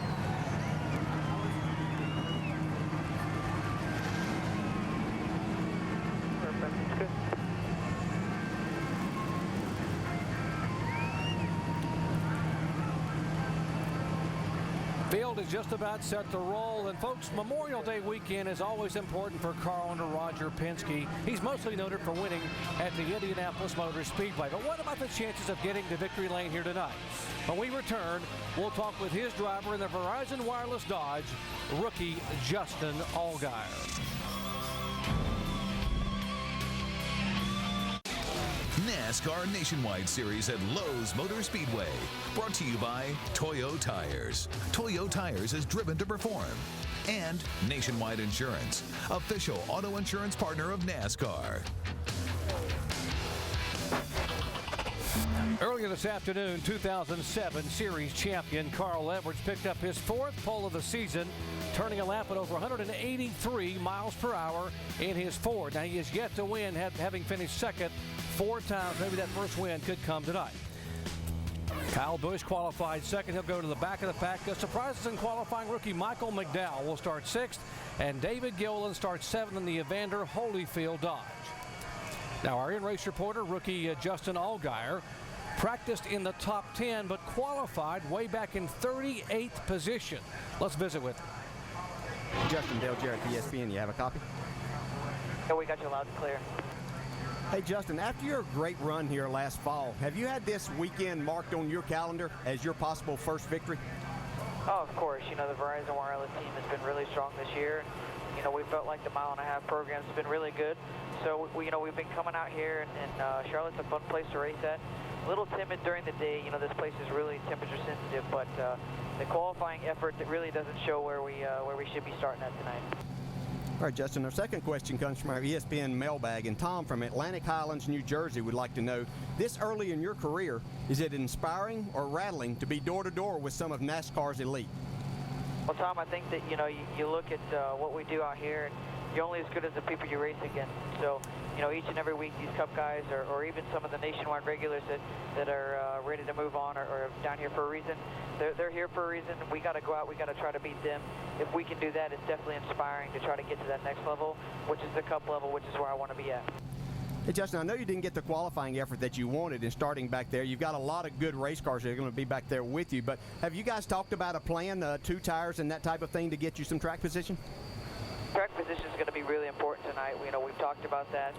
And, I think that we've got a good race car. Like I said, it doesn't show with where we're starting, but at least we brought back a car after qualifying. We didn't wreck, and I think we can move right through the field. Hopefully some of these guys will make holes that we need to get to. But this is going to be a fun night for us. It's Memorial Day weekend. I want to say a special shout out to all of our servicemen and women that are out there supporting our country. And we're just going to have a lot of fun with it tonight, whatever happens. All right, Justin, thanks a lot for talking with us. Have a great race, and now Andy's going to talk to your crew chief, Chad Walter. Thank you. Hey, Chad Walter, Andy Petrie up here in the booth. Have you got us? Yeah, 10-4, Andy. How you doing? Pretty good, Chad. You guys probably had a little plan for a different track condition. Now with all this rain, what's the plan now? Well, unfortunately, we're starting pretty far back in the field.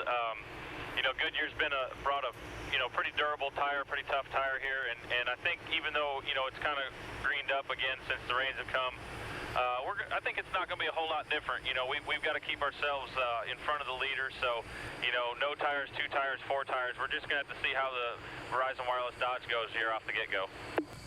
Well, Chad, with these threatening showers out there, how's that going to affect your strategy for the race?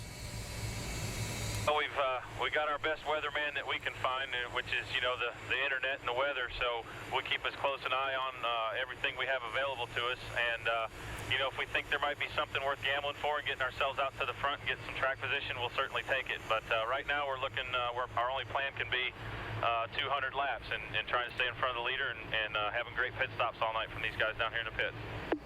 Okay, Chad. Thanks for talking to us, and good luck tonight. 10-4, thanks, Andy. I wanted to say hello to all the guys up in Indy. Roger's going for his 15th Indy 500 this weekend. It's awful special, and I wanted to give those guys some well wishes. Thank you, Chad. I'm sure Roger and all the guys will be watching. And for you folks, back in last October, when Justin Allgaier made his very first start at this racetrack, he drove that car all the way to 4th place. In fact, was challenging for 3rd when he was taken out by an accident with 2 slower cars. So he can get it done. And talking with him in the garage area yesterday, he said we might just shock him here and pull off the first win of the weekend for Roger Penske. And we'll have onboard cameras in 7 other cars tonight, including Dale Earnhardt Jr., who qualified back in 13th position. And as you heard earlier, the car he co-owns with Rick Hendrick, Brad Keselowski, 3rd car of the weekend for the 88 bunch, starting way back in 40th spot.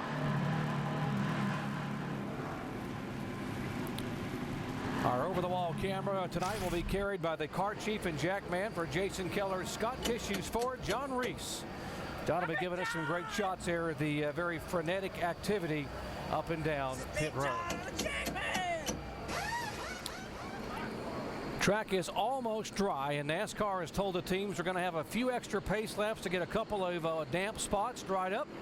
And so while they take these pace laps, we will take a break and get set to come back to Lowe's Motor Speedway for NASCAR Nationwide Series action in just a moment.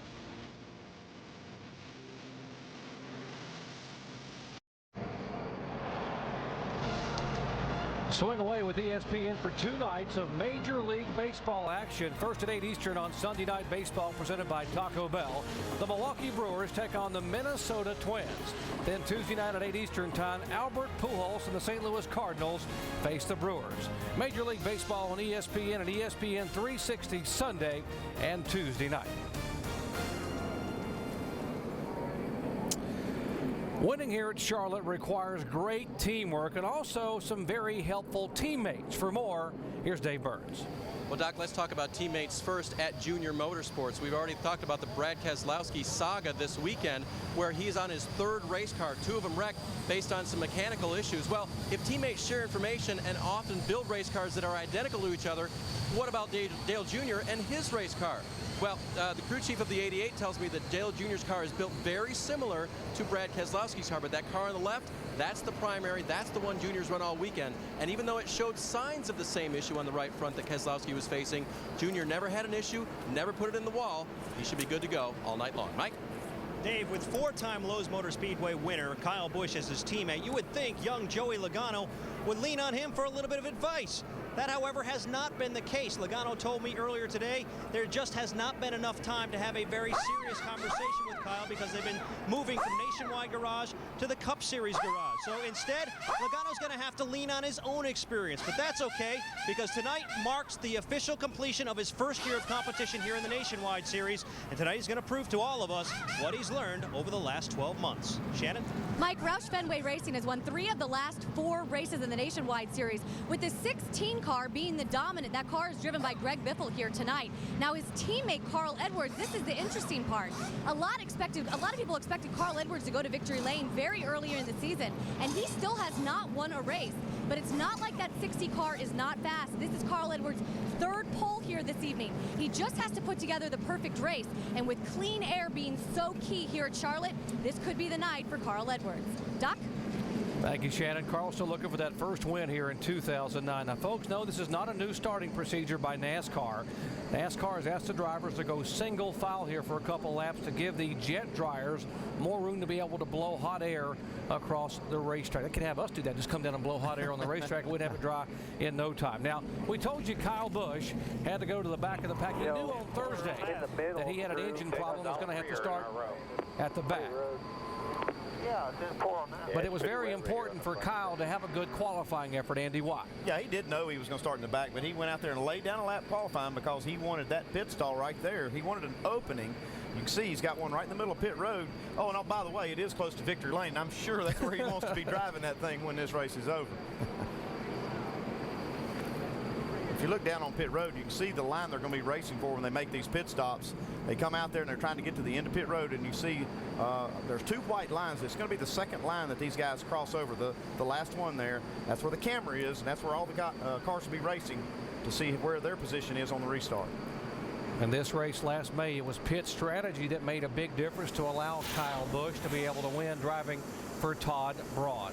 Tonight's race, 300 miles, 200 laps. The pit road speed 45 miles per hour.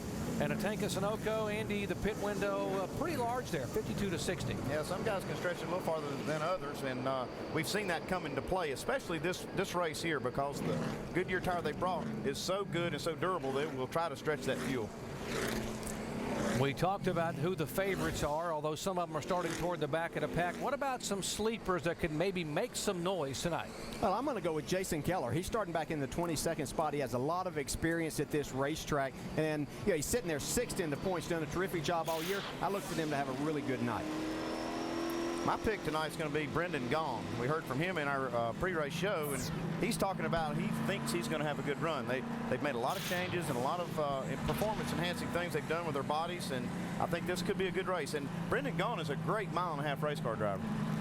Well, what a celebration that would be for Rusty Wallace Incorporated if Brendan Gaughan could get to victory lane tonight. Now, what NASCAR is going to do, they have them single file. They're going to come to a green-yellow start, which means that these laps will count. They will wave the green flag, but they will stay under yellow in terms of speed. Yeah, we're just trying to get this thing started and have it, a lot of these guys are going to be racing another 600 miles tomorrow. Not to mention that a lot of these fans that are here tonight are going to want to come back tomorrow, so they don't want to keep them here all night long. And we'll get this thing started this way. They are drying the racetrack. And the other thing is, as far as the fuel goes, Andy, they have to be calculating this right now to get to that first stop. Yeah, they are, and it's really kind of hard to calculate how much fuel you're using under these cautions, especially when they start varying the speed some. You'll see the pace car kind of pick it up, slow down a little bit, and they're trying to change positions, going around these trucks, and engineers and crew chiefs are down there just calculating this fuel and see when that first stop, when it's going to be due. If you just joined our coverage, we had a rain shower about 6 o'clock Eastern time, which it was a deluge. The bottom dropped out here, although it was a passing cell, and just wiped the track out in terms of water. They worked very diligently after about 20 minutes of rain to get it dry, and that's what's put us behind here. And also in terms of just joining our coverage, those that are starting at the back of the pack, we mentioned Mike Bliss and Kyle Busch starting at the back because of engine changes after problems on Thursday. And of course the 88 car also back there. There is Mike Bliss starting at the back of the pack after an engine change, although he's had some really good runs recently. Also back there within the 88 car after losing 2 race cars, he qualified on a 3rd car. There's the 88 car. Only 2 laps he had on the car were to go out to qualify here earlier today. Yeah, he just doesn't really know what to expect, and especially after wiping out 2 cars, he probably felt snake bit, and he was not going to lay it on the line qualifying that car. No, just couldn't afford to do that. I mean, they worked hard to get this car ready, and then talking to those guys before qualifying, this is a car that they run at Dover most of the time. They say that it has the wind tunnel numbers aren't what they would want for their mile-and-a-half program. It makes a lot of downforce, but that creates some drag, and it doesn't maybe have the straightaway speed, but they think that may play to their advantage here tonight. The biggest thing is Tony Eury Sr. told me that his driver really likes this race car, and that's half the battle right there. Well, that's more than half the battle from my experience, I can tell you that. There's the 6 car of David Reagan starting. He will start second after running very well in this race a year ago. Dave. And Doc, I want to talk a little bit to Andy about being a former guy going over the wall. What's one of the worst things that can befall you after a big rainstorm down here, according to the clothing and the equipment you're wearing out there? Well, you just want to get the good grip on the feet.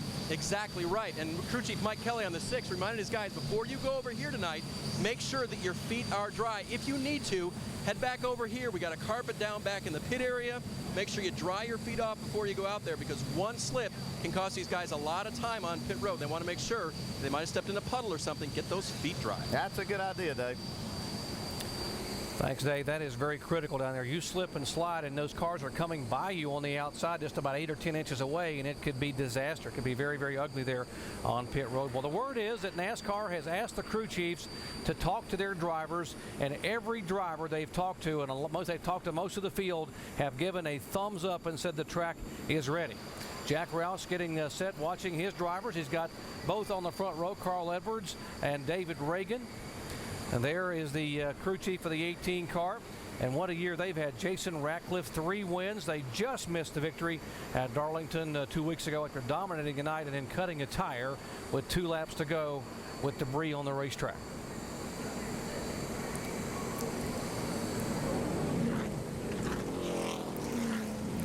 They will double them up, and they will let some of the cars now that have to move to the rear go on back. And DJ, mentally, from a driver's standpoint, you've been riding up there toward the front. Now you got to go all the way back of the pack, and you're going to be shotgun on the field when they wave the green. What kind of impact does this have on the driver?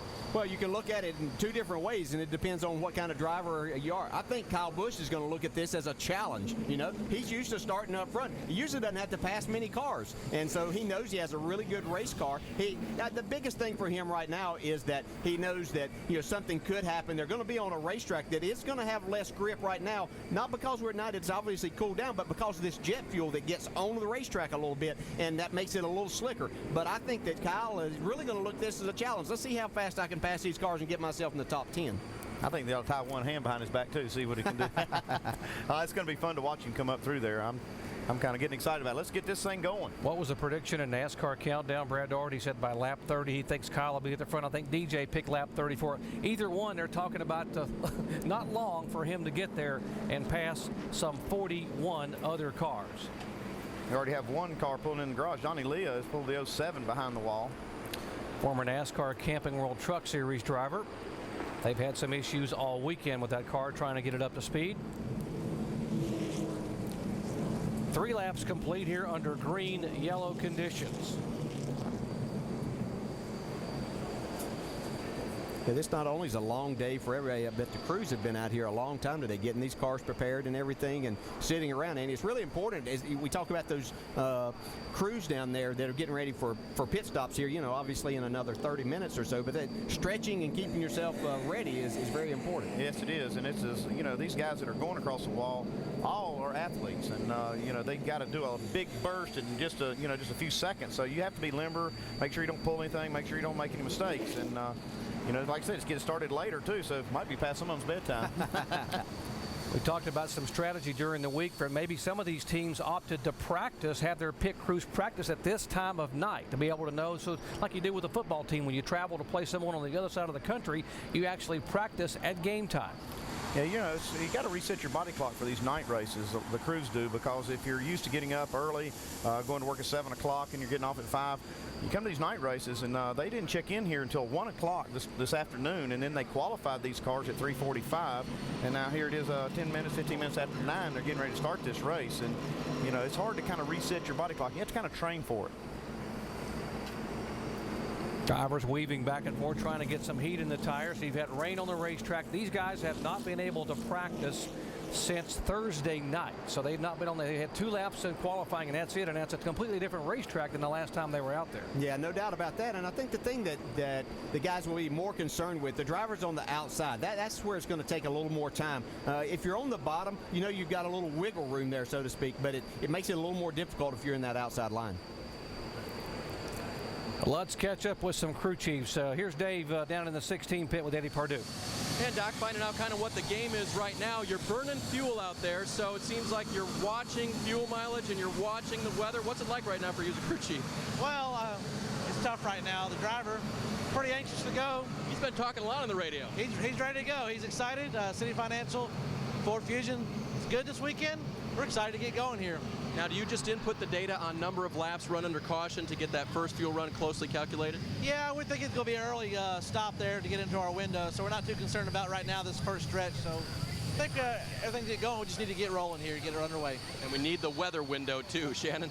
Dave, there's a new face in the Nationwide garage here this weekend, Doug Randolph, who of course is the crew chief for the 29 team. Jeff Burton out on the racetrack.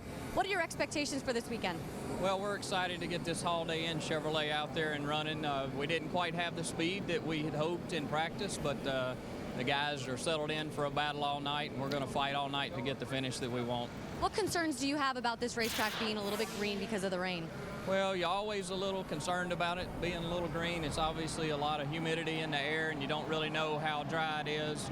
And then there's rain in the area all the time. So it's just going to be a battle all night with the weather, and we're going to try to persevere. All right, good luck to you tonight up here for the first time. Doc? They talk about rain in the area, so you just got to get halfway here, which is 100 laps, and that would be official, so that may impact your strategy. And I guess some of the fans at home may wonder why, if we are under green flag, don't some of these guys come on in and take some fuel in the car? Well, you know, the guys at the back, you would think that'd be just a perfect opportunity to just drop down in there and get you some fuel and gain an advantage over the rest of the field. Well, NASCAR's figured that out too. They said that, you know, we're not going to allow that when we do a green and yellow, basically, is what they're doing here. They're not going to let them get fuel until they have completed a green flag lap.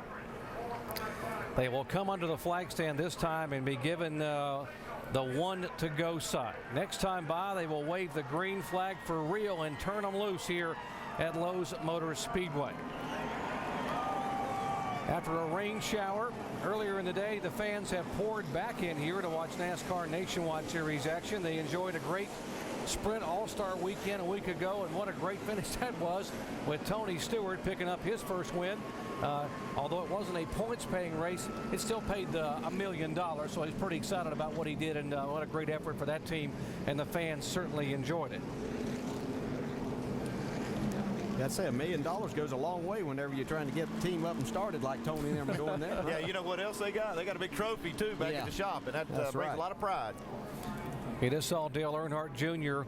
Amazing to believe it, but he has never won a points-paying race at Lowe's Motor Speedway, the home racetrack. His dad won here 8 times, Dale Sr., but Dale Jr.'s never won in a Cup car or a Nationwide car. He did win the All-Star race back in 2000, and word is from their camp that number is going to change tonight. We're going to see if that 5 car, he lights the fire here early on. How about a young man who will turn 19 tomorrow, Joey Logano, already a winner this year in Nashville, Tennessee on the concrete in that car. Yeah, you see how hard he's working that steering wheel. He's trying to put heat in those tires, so when they go down in turn 1, he's got some grip in this thing so he can know what to expect. Getting set to go on this Memorial Day weekend, we express our eternal gratitude to the men and women in uniform whose courage and sacrifice has allowed all of us to sleep under a cloak of freedom. Without you folks, we would not be able to enjoy this night tonight. So we invite you to sit back and enjoy NASCAR Nationwide Series racing here at Lowe's Motor Speedway. Pace car pulls away, and they head to the green flag.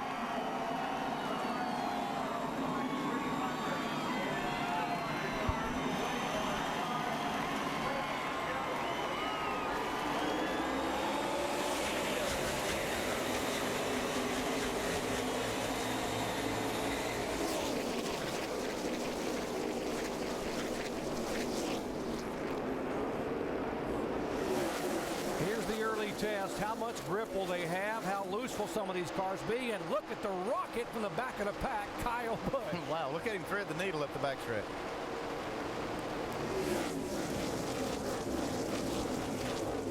Carl Edwards will come down to lead lap 1, but the battle is for second spot. Greg Biffle said he was wanting to get this thing started, and I see why. He's got a fast car tonight. See some sparks flying from the leader, Carl Edwards. See sparks off quite a few cars, actually. Yeah. Tells me the speeds are pretty high and they've got a lot of grip. Yeah, and I think Brad Daugherty and I were both way off on our pick. Kyle Busch came across the line in 23rd spot after 1 lap. So he just passed 19 cars, that's all. How about the rookie Michael McDowell up there on the outside trying to go around the 16 of Biffle.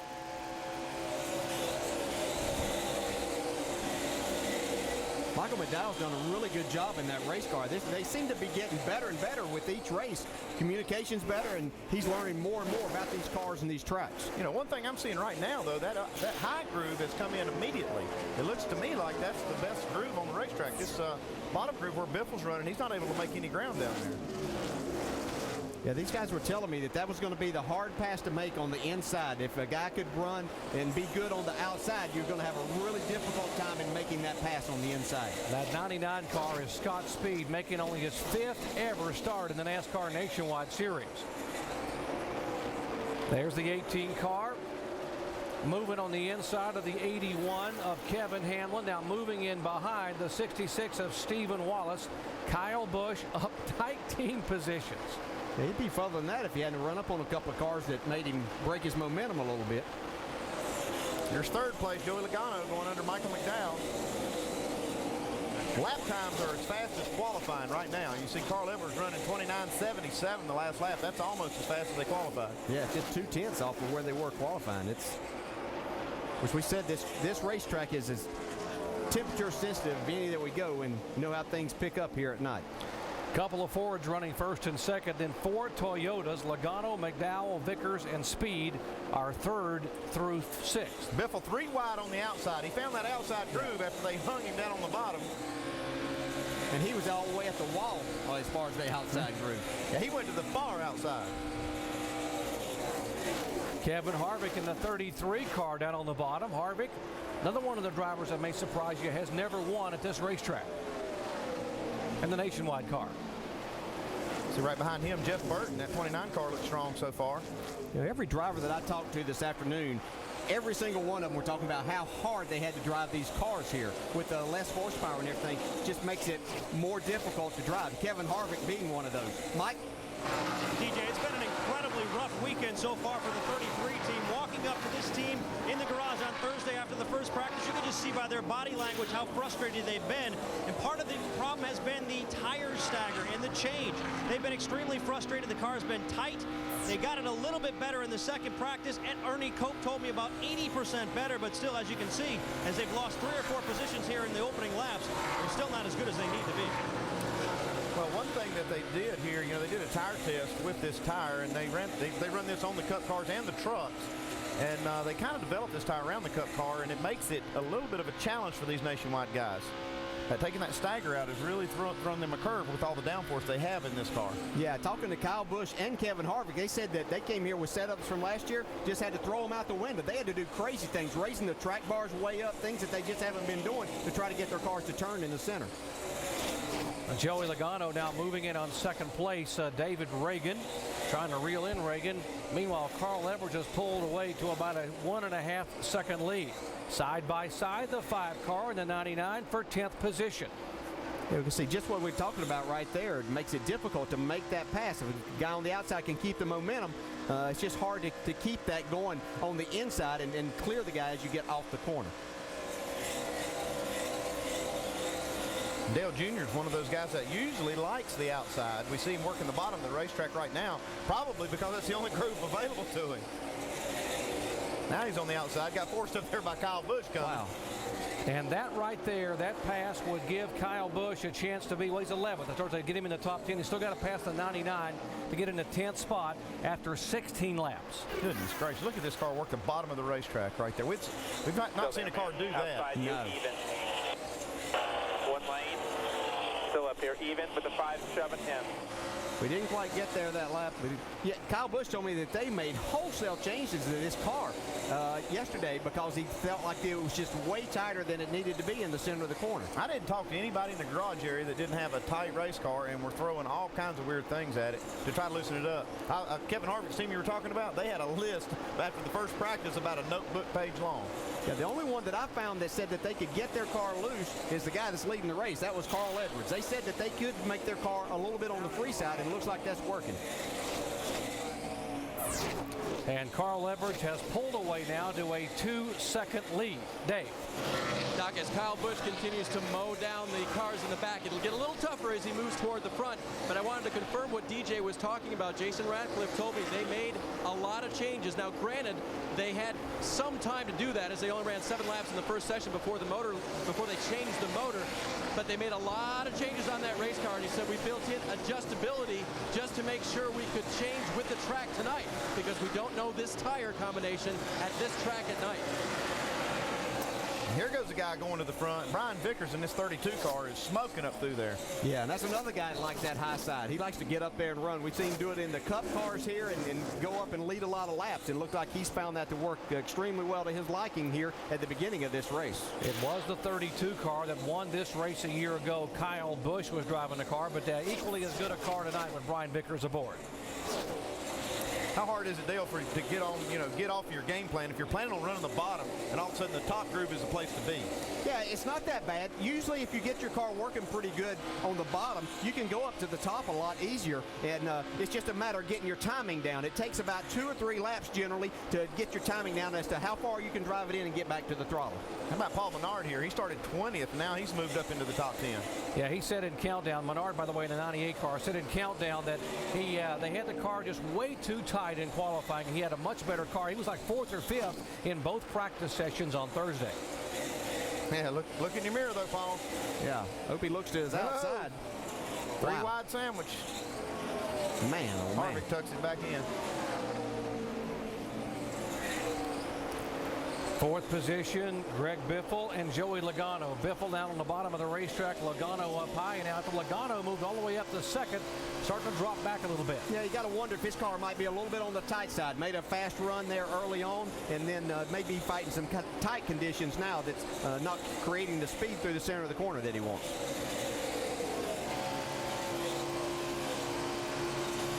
I think that's one thing that we've seen in this year that Joey Logano's been in this series now, is that instead of trying to push the issue, just heard he say he's really, really tight. He's not pushing the issue as much as what he would have maybe early in the career. Justin Allgaier from 38 starting spot now being shown in 21st position. So the Roger Penske Dodge moving up toward the front. Remember, he was the 10th quickest in that practice session on Thursday, and said he had a good car. Oh, got a car in the wall. Michael Annette hard in the wall here with the right side. That's some big-time damage over there. A lot of smoke. That's not just tire smoke. I believe he's got something wrong under the hood there. One more car to come by. Get to the bottom. There you go. If you need off fire, you can stop right there and keep coming. He needs to get that car stopped now before he had. That's what I was worried about. That fire right there. There we go. That was a good move. That was good advice from the spotter. Now he needs to get out. Climbing out quickly, gets the window net down, and they have safety crews there in the corner that are already on their way toward him. Michael Annette, the rookie, bringing out the first caution flag of the night here on lap 23. Makes you wonder if something didn't let go under the hood that put him in the wall there, because that's a lot of oil you can see on the tires, and then now you see the fire, so you know that's oil coming out. The car just turned around right there. This is exactly what we were talking about in the countdown show, that car on the inside. Now what happened here, it didn't look like there was any oil until after he hit the wall. So what he's done here is ruptured an oil line or an oil cooler. Let's see up and car's up. Just seems to happen a lot on this racetrack. Finally, and you're all clear of him there. Good job. That inside car loses a lot of its downforce.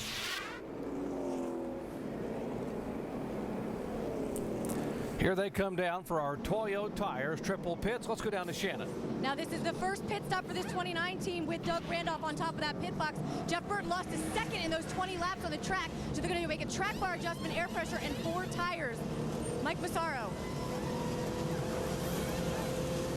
18 car on pit road. They called for 4. Will they change it to 2? They are going to. Yes, only 2 tires. They changed up on that little tight air pressure adjustment. Mike. And Carl Edwards saying the car's a little bit tight, but they're only going to make a 2-tire change. Right side only. They didn't want to give up any track position, Dave. So you pegged it early on, Andy. They may only change right side tires early on. Track position so critical. Yeah, you see Mike Bliss picked up 7 spots right there. Moved into the top 10.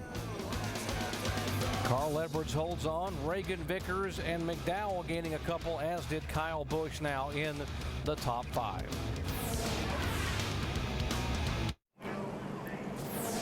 Under caution here for the first time tonight at the Carquest Auto Parts 300. 15 car having tagged the wall in a big way. Driver out okay after a brief fire into the car, but the rookie Michael Annett will probably call it a night. Under this caution, our Aaron's Lucky Dog free pass goes to the 96 car of Dennis Setzer. He was the first driver 1 lap down, and now will get back on the lead lap. The 27 car of Jason Keller being shown in 19th position, moving up steadily now after that pit stop. And so why don't we watch and listen during his pit stop with the car chief and jackman, John Reese. And go. Oh, yeah. Come on, get him off, get him off, get him off. There we go. There we go. Watch that car. Here we go. Coming around left side, right. Car. Let's go, let's go, let's go, let's go. Go, go, go, go, go, baby, go. Watch out. That's how to get it done, Andy. That's right, man. He's into it, too, now, coaching those guys. And as a result, they are now in the top 20. Now, a bit of an issue a moment ago on pit road with the 16 car. Dave.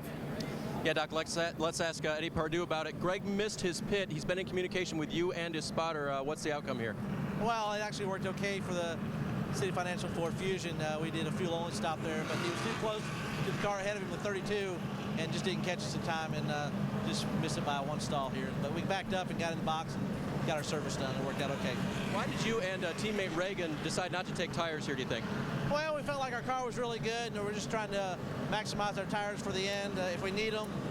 Felt like the car was really competitive, just needed to stay on top of our windows with the fuel. All right, Doc, and spotter Joel Edmonds said he would watch it a little closer, calling Greg into his pit next time. As Eddie said, the good news is they didn't take tires, didn't lose as many spots as they might have. Gas only, thank you, Dave, for the 16 car. Likewise, gas only for the 6 of David Reagan and the 32 of Brian Vickers. Kenny Wallace being shown as our leader. Kenny did not pit in the 28 car. There's the Border Patrol Chevy. And for Jay Robinson and company, Kenny, a former winner and a 3-time most popular driver here in the series, opting to stay on the racetrack.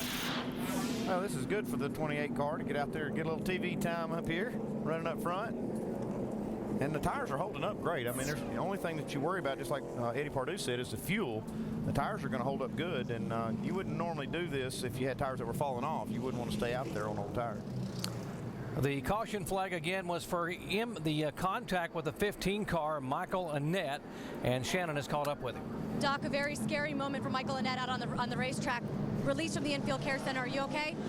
Yeah, I'm fine. It's just it's a shame to tear up a race car that early in a race. It's these guys. It's finally we had a really good car, and it was just kind of out there joyriding and moving up when we needed to. And I thought I got up underneath him once and got a little loose and got up underneath the 99 again, but you think you might get a little more room, this early in the race. You can come back and pass me later if he's faster, but we were obviously faster at that point, and you'd like a little more room that early, but I don't know, it's stuff you remember, and we'll go on to Dover, and I'm sure we'll have another good piece. We've seen some really fast lap times since you guys started this race. What are the conditions out there like right now? Just tons of grip. I mean, like I said, it was a joyride pretty much. We weren't slipping, sliding at all. We had tons of grip. That's why when it did step out, I think it caught me a little off guard. But, I'm the one that ran out of talent, so I guess I really shouldn't blame anyone other than myself. All right, well, good to see Michael Annett released from the infield care center. Guys? Shannon, you'd love to see a young driver be that honest when it comes to just what happened with the race car. The 40 car had an issue on pit road, and the new rule taking effect tonight from NASCAR, if you remove equipment from the pit box, it is not only a stop-and-go penalty, it is a tail end of the longest line as well for Scott Wimmer, so a double whammy. He'll be the very, very back of the pack when they restart. Well, it's just to ensure that you do have a penalty when you drag equipment out, because if it's just a stop-and-go penalty under caution, sometimes that's not really any penalty at all. You line up out there, you might wind up mid-pack. Pole sitter Carl Edwards had led the first 25 laps prior to the caution coming out and taking the pit stop. He is back up front after a 2-tire change. Behind him, the 6 and 32 that did not change any tires.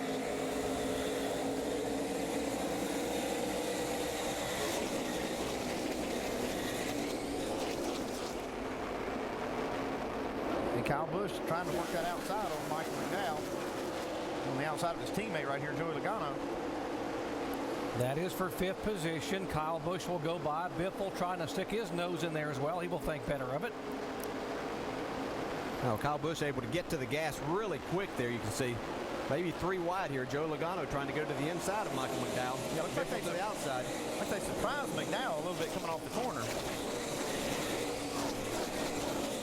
What you see is these guys, when they're passing, they're using that outside lane. But once you get clear, they're using that bottom groove of the racetrack. I guess that's just that arrow thing you guys were talking about in Countdown. Yeah, that's exactly right. Down on the bottom with a car on your outside, you just can't use up the whole racetrack like you need to, and you're not able to carry that momentum.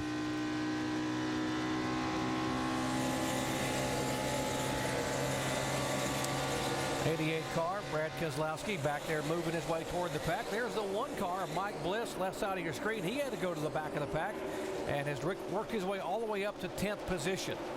Here's 3rd spot right now with Kyle Busch driving underneath Vickers. I just don't know if he can pull this off. Now, if he can pull this off, that means he's got a really strong car, because most people tonight have not been able to do that. And you see Vickers fighting back on the outside. Yeah. But I think he will complete the pass down here. This is still a tough place to get into the corner on the inside. This is just the kind of situation that we've seen other guys have problems. Obviously, we have 2 very experienced race drivers here. As you can see, Kyle Busch still can't make that pass, Andy. Yeah, he's in a 3 group here, maybe try to sneak up on the outside of Vickers. Yeah. Well, maybe not. He's going to keep working the bottom. So he's going to have to get pretty high if he's going to get on the outside of Brian Vickers at this racetrack. His next option might be to follow Vickers in there and see if he can get him just a little bit loose. Not run into him, just get the back end of the car to step out a little bit. Now, while working on the 32 car, that's allowing the 16 to move in and the 20 of Biffle and Logano. And now, you know, Carl Eppert's not getting too far ahead of this group. He's leading the race on those 2 right side tires. Pretty good battle back in 10th position. The 1 of Bliss going back and forth alongside the 5 of Earnhardt Jr. And you can see Michael McDowell right there in the orange car, the 47. His car looks pretty loose right now. A lot of times that's what will happen. Whenever you don't change tires, you just put fuel, you put more weight behind the rear axle, and it makes these cars get a little bit loose for a little while. See Junior trying to work that high line and get around Mike Bliss. Got a good run here, but nowhere to take it because 47 car is right there. Look who else is there, the 12 at Justin car. Allgaier. Man, from what a nice 38 run. starting spot. Well, you talked about, Doc, how good he ran here last year. And he's showing once again this is a racetrack that he likes and has a really good feel for. When I asked him in the garage area on Thursday, if you were going to win a race as a rookie, where would be the most likely spot? He said, right here. This is the best racetrack for our team and for me overall, although the competition is very, very tough here in the Nationwide Series. Yeah, that's saying a lot, saying you're going to come whip these guys, that's for sure. But he has that opportunity, and you see him try to work the inside on Dale Jr. right now. You know, we always talk about how it's harder to get up. Once you get to the front, you know, passing cars at the back is not that hard to do, but when you start moving back up to the front, it gets a little tougher. Yeah, you see Kevin Harvick trying to come to the inside, make a pass on Allgaier. No, or trying to make a pass on Allgaier. That's right. I think we're going to see that all night. And it's not something that we didn't see here last year also in this very race. Whenever Denny Hamlin was trying to get by Kyle Busch, he gave him that inside but wasn't able to make the pass. Here we see Brian Vickers and Kyle Busch. Yeah, Kyle Busch able to just fly by those guys at the back, but he's having a little more trouble here with Vickers. I think he might get him right here, though. He might get him right here. No, didn't make that. Not quite. More on Kyle Busch. Dave. This looks a lot like Las Vegas to me, guys. Remember the 3rd race of the season, just after Kyle had won at the Auto Club Speedway in California, he raced that inside line and off turn 4 was a little over aggressive, and you could tell talking to Kyle after that incident, after wrecking a very good race car, that he thought about it a little bit more. Championship in mind, he's been able to slowly wait for that pass on the 32 and now effective. Mike? Dave, if you talk to the crew chief of the 32, Trent Owens, he'll tell you that Brian Vickers is all business, and he brings a lot of strategic advice to the party. He's already done that tonight. He was the one who called for 0 tires, no tires on that last pit stop. The reason why? He wants to see now in this early stage of the race how the car reacts to it, so they might have that in their pocket during the late stages if they want to keep that track position and not come down pit road.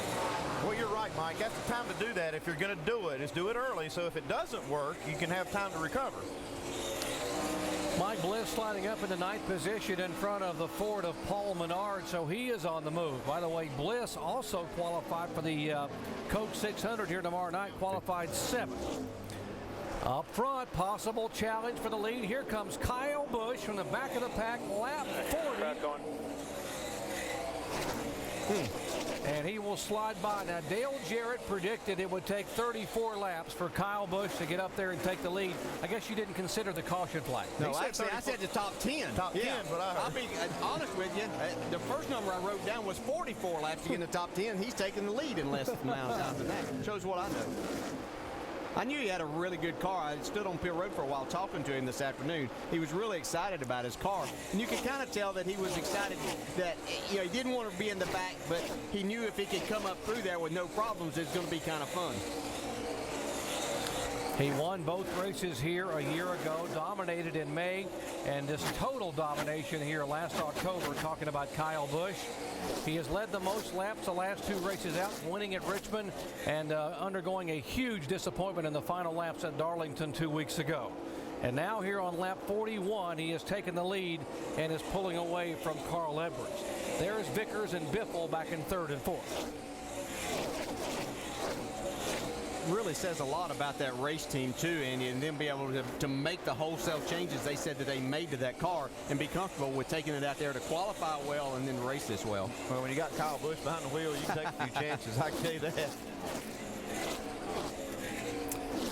Pretty good group of cars battling from 13th on back. Stephen Wallace, a couple of some young drivers, 21-year-old Wallace, Allgaier is there in the 12 car.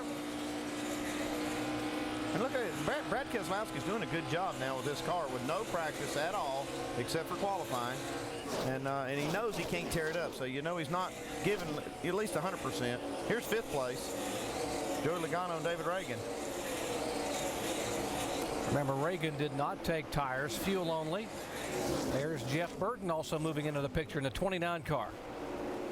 When we saw Kyle Busch be in this same situation and he backed out and gave himself a couple more chances after having that situation at Las Vegas, let's see if a young man like Joey Logano, who only has a year out here racing these cars, if he's going to be that patient also. Somewhat of a big test tonight for that 29 organization. I know you spent some time with Richard Childress this week. A different body style and a different crew chief. Yeah, they've got a lot of changes going on over there at RCR, and looks to me like so far it's paying off. This is about as strong as I've seen the 29 car in a while, and he's kind of hung up here racing these guys. I expect to see Jeff Burton up front racing for the league before too long.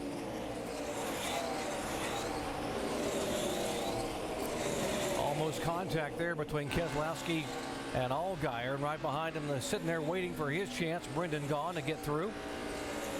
So you can see Allgaier get really close to the wall there. He drove the car off into the corner really hard. Looked like it bottomed out a little bit and shot him up to the wall. Here comes Brad Keselowski on the inside. Shannon, what's he saying about his car? Well, it was right sides only for that 88 team on the last pit stop, and when he came down, Brad said that the car reminded him a lot of his Texas car. Of course, he finished 3rd in that race, so that sounds pretty good. But on this last run, he just told his crew chief that the car is violent. Not really what you want to hear when you're out on the racetrack. Boy, it's certainly not what you want to hear when you've already wrecked 2 cars.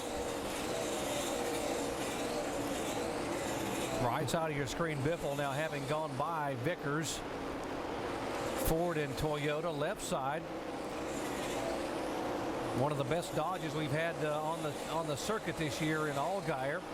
Pye coming from the back of the pack, and now looks like Keselowski will try to get by him coming on the in the tri-oval area. There's Brendan Gaughan too. They've been making some changes with this team in this car, and it looks like he's got a good car tonight. Dave, what are they doing with that 62? Brendan's looking for that high line. Justin's kind of in it right now. He dives to the low side, but the high line has been the preference for him all weekend long. And on that last stop, very happy with his race car. Took fresh rubber, but made no chassis adjustments for Brendan Gaughan. Very good race car. Gaughan has got 2 top 10 finishes thus far in 2009 as a rookie driver, including a 7th place finish last time out at Darlington. Next time by, we're a 4th of the way through, 50 laps in of the 200 here at Lowe's Motor Speedway. We're out the back. It is Kyle Busch, who has come from the back of the pack after an engine change and problems on Thursday to take the lead on lap 41, and now he is pulled away by 2.5 seconds over Carl Edwards.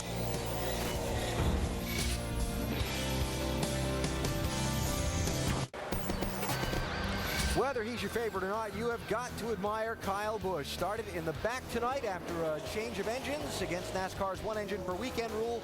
Picked up 19 spots on the first lap of racing, and he was in the lead by the time we got to lap number 40. I had him getting into the top 20 in about 30 or 35 laps. He's leading the race in 40 laps. I mean, every week we talk about Kyle Busch and what he accomplishes. He is just truly remarkable as a race car driver. And he has moved away from second place by 3.8 seconds. That's incredible. Amazing. Now, second place has changed hands. Greg Biffle just went around his teammate Kyle Busch. So that Roush Fenway 16 car that has been to victory lane as many times this year as Kyle in the Gibbs 18, he's up to the number 2 spot. He's marching along, and also I'm watching Jason Leffler, who's also worked his way up into the top 6, marching towards that front. But they got to catch Kyle Busch. All right, we've got a lot of guys we want to update you on with our nationwide up to speed. Dave is in the leader's pit right behind our studio here. Dave, what are they saying? Well, crew chief Jason Ratcliffe is watching his driver put on a show here, and I asked him earlier today about his driver and this racetrack. He said, you know, it's funny you asked that. I was looking at the stats this week. Kyle has 4 wins here. Mark Martin has 6, the all-time winner in the Nationwide Series. If he's getting close to Mark Martin, he's obviously got a knack for this place, and he's showing it once again tonight. Now, behind him is Greg Biffle. Biffle has a very fast race car, has had so all weekend. In fact, crew chief Eddie Pardue told me today not to put any more pressure on myself, but Greg told me point blank, if we don't win, I'm going to be mad. Mike? Well, we told the audience earlier, guys, that Brian Vickers wanted to see how his car would react without changing tires on the last stop. Well, it hasn't reacted exactly the way he had hoped. The car is tight from the center off. Trent Owens told him just recently, he said, hang on there, buddy. We'll adjust you. They're looking at pulling a spring rubber from the right rear. Shannon? Mike, talking with anyone in the 29 team of Richard Childress Racing, they'll tell you that they're not where they want to be from a competition standpoint. That's one of the reasons for the crew chief change this weekend. Doug Randolph on top of the pit box for the first time. He told me today he's just a fresh set of eyes. Take a look at the team, trying to evaluate, see where they need to work so that they can get up to par and be very competitive for the second half. Now, Jason Leffler in the 38 car really struggled in first and second practice this weekend. In fact, his crew chief, Scott Zipadelli, said this is the worst that they've been all year. The car has started to come to Jason in this race. It was a little bit free off to start. Then it was not so bad. Now it's getting a little bit tight. Mike? Carl Edwards has been struggling with a tight race car throughout the course of the weekend. It began on Thursday and has continued tonight. Right now, the car's still very tight. They're going to try to free him up next stop by pulling a spring rubber from the left rear. Now, Joey Logano, that car, another one of the many drivers complaining about being tight. Last time down pit road, they made an air pressure adjustment and took 2 rounds out of the left rear. Still very tight, especially late in the run and in traffic. Shannon? Mike Bliss qualified for this race 10th, but had to start at the back of the field because of a changed engine. This is his favorite car, his workhorse. He took total blame for blowing the engine, said, I just missed a shift. Right now, the car underneath Mike Bliss is getting a little bit tight, but they're pretty optimistic in today's race. Dave? David Reagan has dropped back to the 9th position now after restarting second. Those old tires that were not changed taking their effect now. The car a bit tight for David, but he believes the car is worthy of a top 10 and wants some more help of his spotter even in and out of the corners. He said, I need you to help me and tell me where cars are around me every time. Mike? And Paul Menard pretty satisfied with his run so far tonight, hanging out inside the top 10. Real satisfied with the way the car's reacting on old tires, saying he's just a little bit tight, but otherwise pretty satisfied with his run. Dale Earnhardt Jr. has come in here looking to open up a lot of eyes and perhaps open up his season. Certainly, it has not been what he's been looking for, especially on the Sprint Cup side. But so far tonight has not gone all that well. The car has been plowing tight. They began the weekend with a setup they took from Texas. They had to abandon it early in practice because it just wasn't working. They've been thrashing ever since. Alan? All right, Michael, thanks. So you are up to speed from Nationwide Insurance. Kyle Busch leads by 3.5 seconds. There are 25 cars on the lead lap. And we're 37 laps from halfway, and there are some rain showers on the radar. They don't look imminent, but they're worth keeping an eye on. We'll do that for you as Kyle Busch leads from the back of the pack to the front.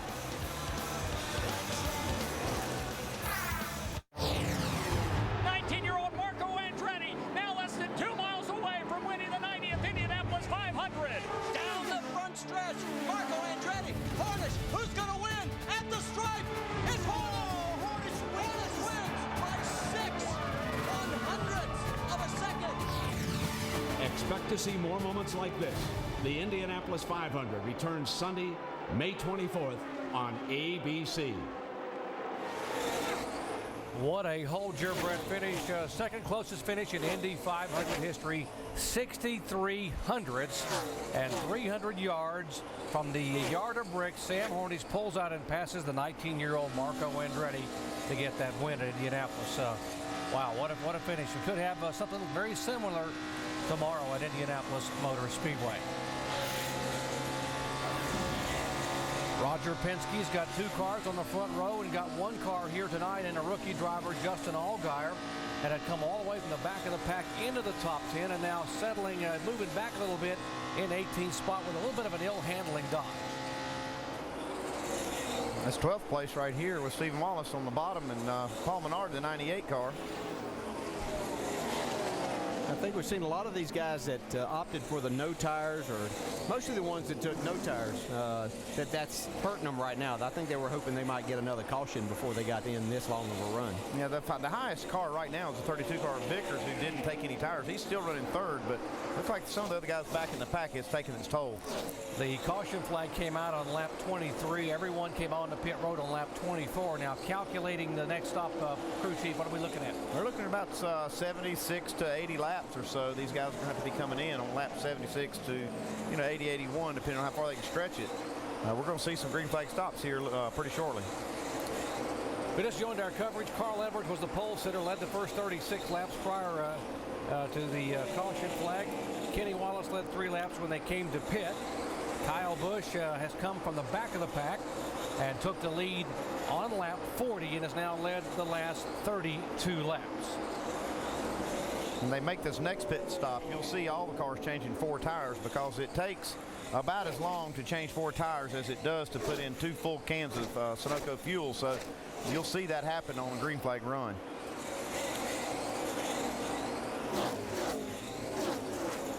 One of the drivers that's had a really good year thus far in the NASCAR Nationwide Series is the Jason Leffler in the 38 car. 5 consecutive top 10 finishes, including 2 runner-up finishes in the last 4 races, a second at Darlington just a couple of weeks ago. Yeah, he's been very, very impressive. When we see him here, he's moved all the way to the 4th spot. And been watching his lap times here. He's been one of the fastest 3 cars every single lap for about the last 15 laps. And just shows how far this program has come, and Jason Leffler is really turned into a really good race driver in this series. I think he had some trouble early on getting used to the cars and the racetracks, but we see him here now looking to go to the inside of Brian Vickers up on the high side. So we've got the first car on pit road. Looks like Stephen Wallace coming in for a 4-tire stop. You can see Leffler took that 3rd spot away from Brian Vickers. Stephen had driven his car all the way up into the top 10. He was between 10th and 11th those last 3 or 4 laps. 10th overall for the first time in his career in the point standing. Yeah, one thing I saw right there, though, they didn't get that second can of fuel plugged in. They actually changed 4 tires quicker than they could get 2 cans of fuel in there. That's probably going to bring Stephen Wallace back a little sooner than he wants to if it goes green. So the good news is they got better with being able to get the tire changed. The bad news is may not be full of fuel. Anticipating the leader's pit stop in the next 3 to 4 laps, Kyle Busch, who won them both a year ago here. 9th place, the 88 car, Keselowski going by the 60, and you heard how the Edwards car was very, very tight. Yeah, who would have thought this would happen? You've got the 88 car, they're on their 3rd car of the weekend, starting in the back, and here's Carl Edwards starting on the pole. He's going backwards, and the 88 car is going forward. This is really, I didn't think we'd see Carl Edwards slide this far back. It is a little bit surprising, but you go out and run those fast laps in qualifying. Of course, Kyle Busch ran a fast lap qualifying too, and we see what he's doing coming up through the pack as he had to go to the back. But just shows Brad Keselowski doing a really nice job in a really dire situation. These guys, I mean, you wrecked 2 race cars, you got your car that you were intending on running just next Saturday out here to run tonight, and you have no time on it. They're doing a really nice job. They go by the 10 car, Bernie Lamar, who's also in a backup car. Bernie being shown back in 27th spot, 1 lap down. 87 car, Joe Nemechek showing the new sponsors on the car in, and they're working on the rear, maybe making it. Probably making a chassis change right there, Doc. You look like he was reaching in there changing the spring rubber, probably adding a spring rubber. It's really not something you want to be taking the time, but when your car's that bad, you need to make the change. That's hard to do sometimes. You say, okay, it's going to take me an extra 4 or 5 seconds to do this. Is it going to be worth it? And if it's bad enough, yeah, it'll be worth it. We see sparks flying out of Stephen Wallace's car. Going in the corner there on those new tires on low air pressure. 98 and 47, that's Menard and McDowell for 12th position.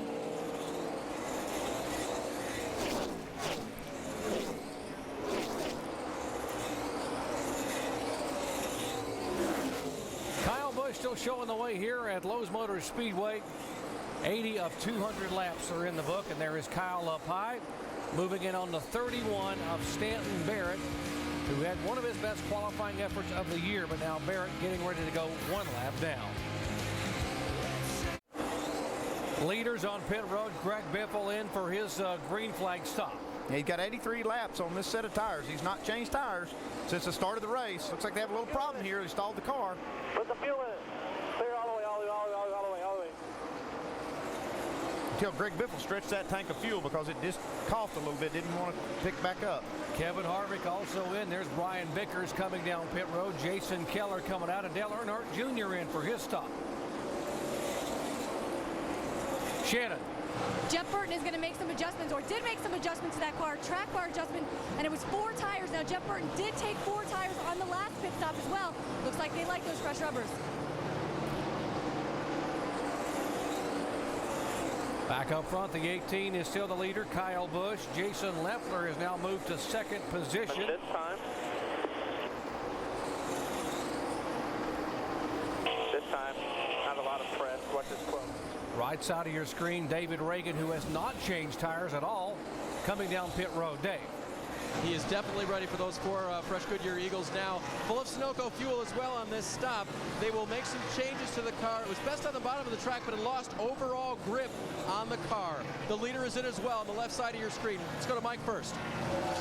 And the 60 team going to work on the right side of that car. Carl been complaining that it's been just way too tight. They're going to try to free him up by pulling a spring rubber from the left rear. They just did that as they complete their service on the left side. Dave? Kyle Busch told his crew, if I really drive the car, it gets a little bit tight. They'll make a wedge adjustment for that. Full of Sunoco fuel, 4 tires. Mike. And Joey Logano, another one of those drivers complaining about a tight race car. They're working on the right side. They just made a wedge adjustment trying to free up Joey Logano. He's a driver who likes to drive a very free race car. For him to have a tight race car is a huge disadvantage with his driving style. He's away. Shannon? Brad Keselowski, I told you how he was battling this car a little bit earlier in the race. Right now, it is starting to come to him just a little bit tight. You see those guys working on the left side. It is 4 tires for the 88 car. They took 2 tires on the last pit stop. What a weekend it's been for this team.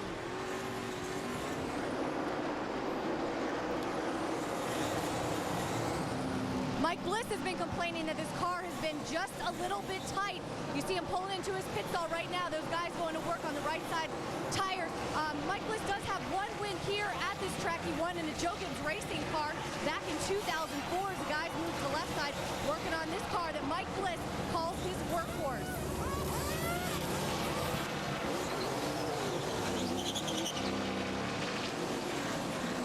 Now 4,000 seconds. Most of the leaders have been on pit road for the green flag stops. Brendan gone. There's Brendan. He is being shown as the leader right now here as we are at lap 88 in the Carquest Auto Parts 300 at Lowe's Motor Speedway. And now Brendan will come down. Nice and easy, brother. 3,200 seconds. 45 miles an hour. Headed to you, Dave.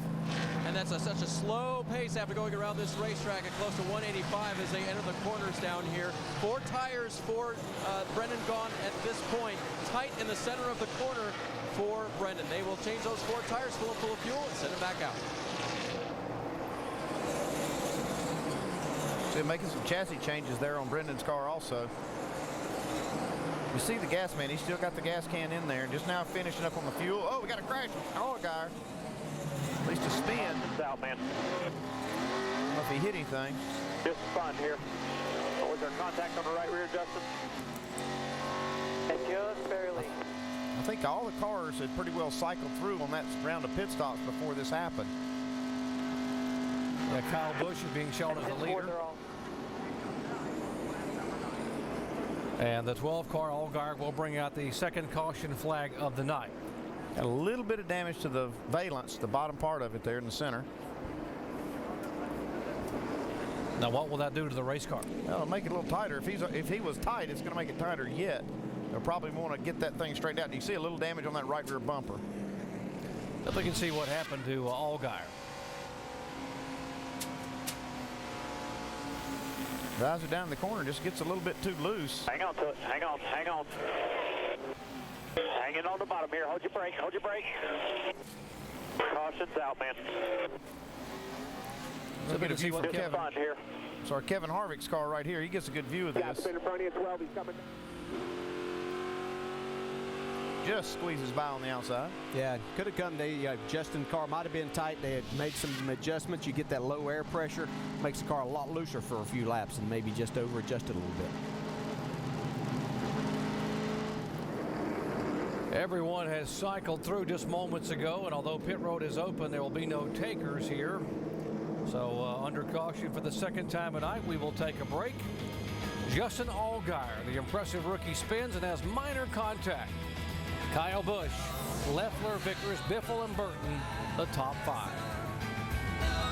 Half degrees, or 1.8. Under caution for the second time tonight here at Lowe's Motor Speedway. 91 of 200 laps are in the books. And now you can have your questions answered by our crew chief and analyst with our Verizon Wireless mailbag. You can text your question to 8610 from your Verizon Wireless phone. Standard texting rates apply, or go online to ESPN.com to submit your question. Now, our first question from Sheila in Somerville, Georgia. Please explain wheel camber. The front wheel looks as if it's leaning excessively in the opposite direction of the rear wheel. Andy? Well, what you want to do is to maximize grip, you want to try to lean these tires in on the right side and lean them out on the left to try to maximize that grip. Now, NASCAR limits how much they can camber the rear wheels. It's 2 degrees or less. In the front, they've got basically no limit in this series. In the Cup Series, it's 8 degrees. So, that makes it look like, the front wheels are just leaned so much more than the rears, and they are, but that's the reason you see the difference. I mean, you really want to try to maximize that grip and get the tire flat on the racetrack. Positive and negative camber is how it leans in or out? Yeah, positive camber is basically, if you look at this little animation, you'll see positive camber really is the front wheels leaning out at the top. Or that's actually negative camber is leaning in, positive then moves to the other way.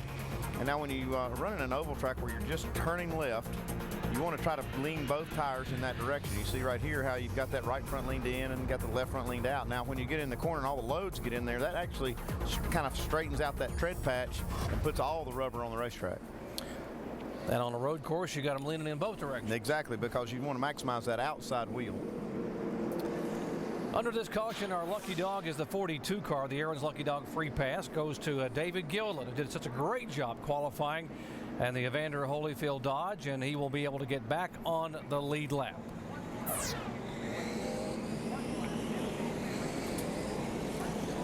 It's like Allgaier still has some damage to that valance. Justin Allgaier spinning and bringing out the second caution flag of tonight. We've had 3 cautions now, or 2 cautions for 15 laps. 93 laps in the books. Kyle Busch has led twice for 49 laps. Carl Edwards has led twice for 36. It'll be interesting to see now with that rubber taken out of the rear, and Carl Edwards, who was our pole sitter's car, if that car will now come back to life in terms of being able to turn in the corner.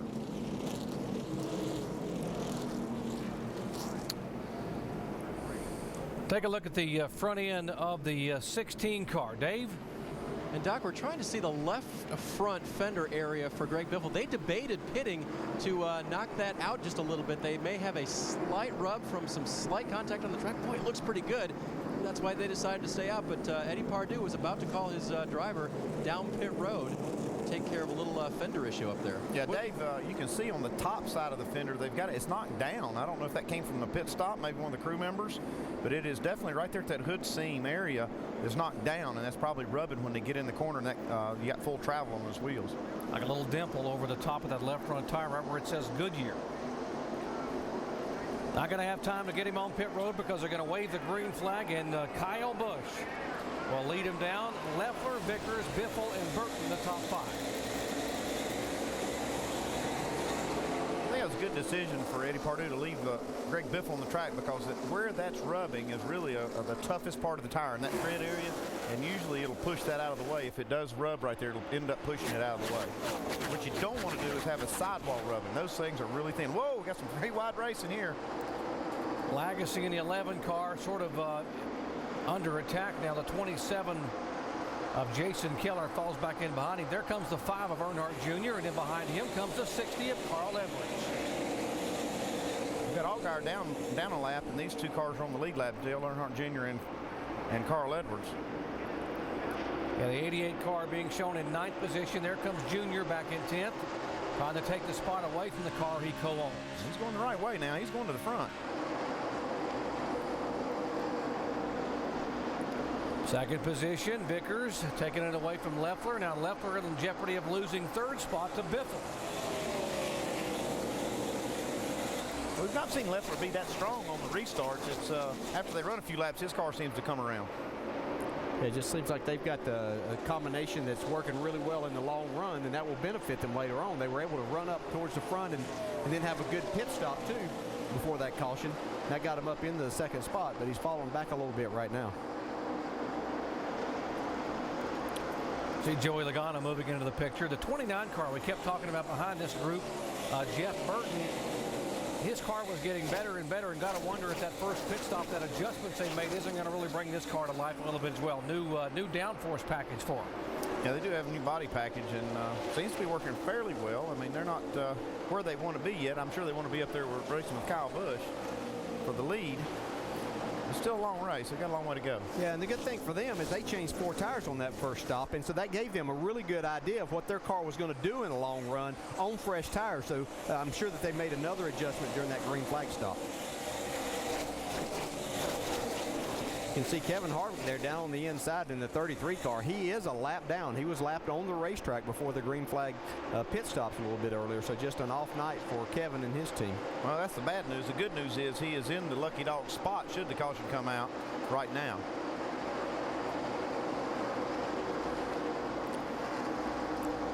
The 38 car was running in 2nd spot when we went back to the green flag, and now he has dropped back. What about some issues there, Shannon? Doc, after that last pit stop, Jason Leffler came over the radio, said he was feeling a little bit of a vibration. They said they got all of the tires, all the wheels tight on that tire, all the lug nuts, but they did drop a wheel weight. They found this on pit road. Let me show you how this goes. This goes onto the tire right here, and it balances out the tire, so there's a little bit of a vibration happening at the 38 camp right now. They said it's not really a big deal. It's just a little uncomfortable for Jason Leffler inside of that car, but this is what's falling off the car to give him some issues. If that vibration stays constant and it's not too bad, then you can say it might be a wheel weight. But if it's a vibration that's getting worse, that's when I would suspect a loose wheel. Yeah, and that was a pretty small weight to be. Yeah, that doesn't usually cause much of a vibration. You can feel it. Yeah. But like I say, if it's slight and constant, then I wouldn't worry too much about it. But he's losing another spot right here. Yeah, let's hope that that's all that it is, and they can run through this and cycle through and get another set of tires on.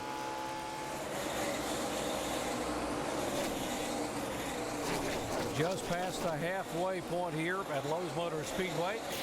102 laps. And doesn't bode well for the leader at halfway the last 3 races. Only 1 win at Richmond, and guess who that was? Yeah, probably Kyle Busch. I don't think he's too worried about what the stats say. No. He's just interested in what they say after this race. How about Biffle up against that wall? Yeah, close.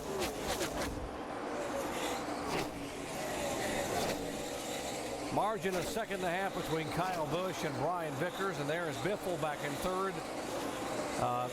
And he's dirt tracking it out of the corner.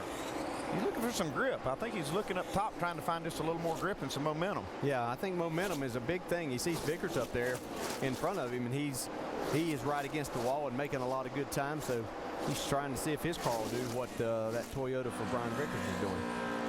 Just on the corner. Clear, clear, clear. Good racing going on back in the pack here. See Brendan Gaughan. Back in 15th spot is Gaughan, and Gilliland behind him, who was the lucky dog earlier. He's in 17th position. McDowell there in 16th spot. See Scott Speed right in the front of that. He was on pit road the last time. He was one of the few cars on the lead lap that came in, and they were making some type of adjustments on that car and doing some things. I couldn't tell exactly from our vantage point what was going on, but he's doing a nice job in the car. This is a brand new race car they brought out here.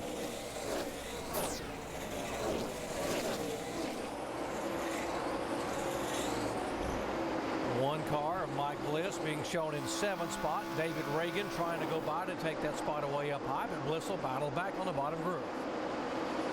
As we've seen, that's been pretty tough to make that move. But Bliss doing a good job. Whoa, we got a car in the wall there. We're all like around. We're all around. He has been running all the way against the wall. I've looked up a few times and seen him look to be against the wall. He's hit it this time. That is Stanton Barrett in the 31 If you feel anything dragging. He hit it pretty good. Yeah, and these cars aren't quite as durable. You probably, a lot of people say, well, we've seen the Sprint Cup cars do that and keep going, but these cars, body-wise, aren't quite as durable as those cars. These guys have been going back and forth for 15th position. You think they're racing for the lead, but McDowell and Gaughan, a couple of two parts of what is a very impressive rookie class here in 2009. Looks like Brendan Gaughan gets the better of him getting in the corner here. Might take this spot. Right with you. Brendan Gaughan likes running that high line. We saw him do that in the Truck Series and had a lot of success on these 1.5 mile racetracks for a lot of years. Third place on the right side of your screen. Logano just drives down on the inside and goes right by Biffle. And we saw him make some adjustments on that last pit stop on Joey Logano's car, and it looks like it's working. For the top 5 right now are Toyotas. Kyle Busch the leader, Vickers and Logano all Toyotas. Biffle the Ford is 4th, and Leffler the Toyota is 5th. The leading Chevy right now is Jeff Burton back in 6th spot. It's close.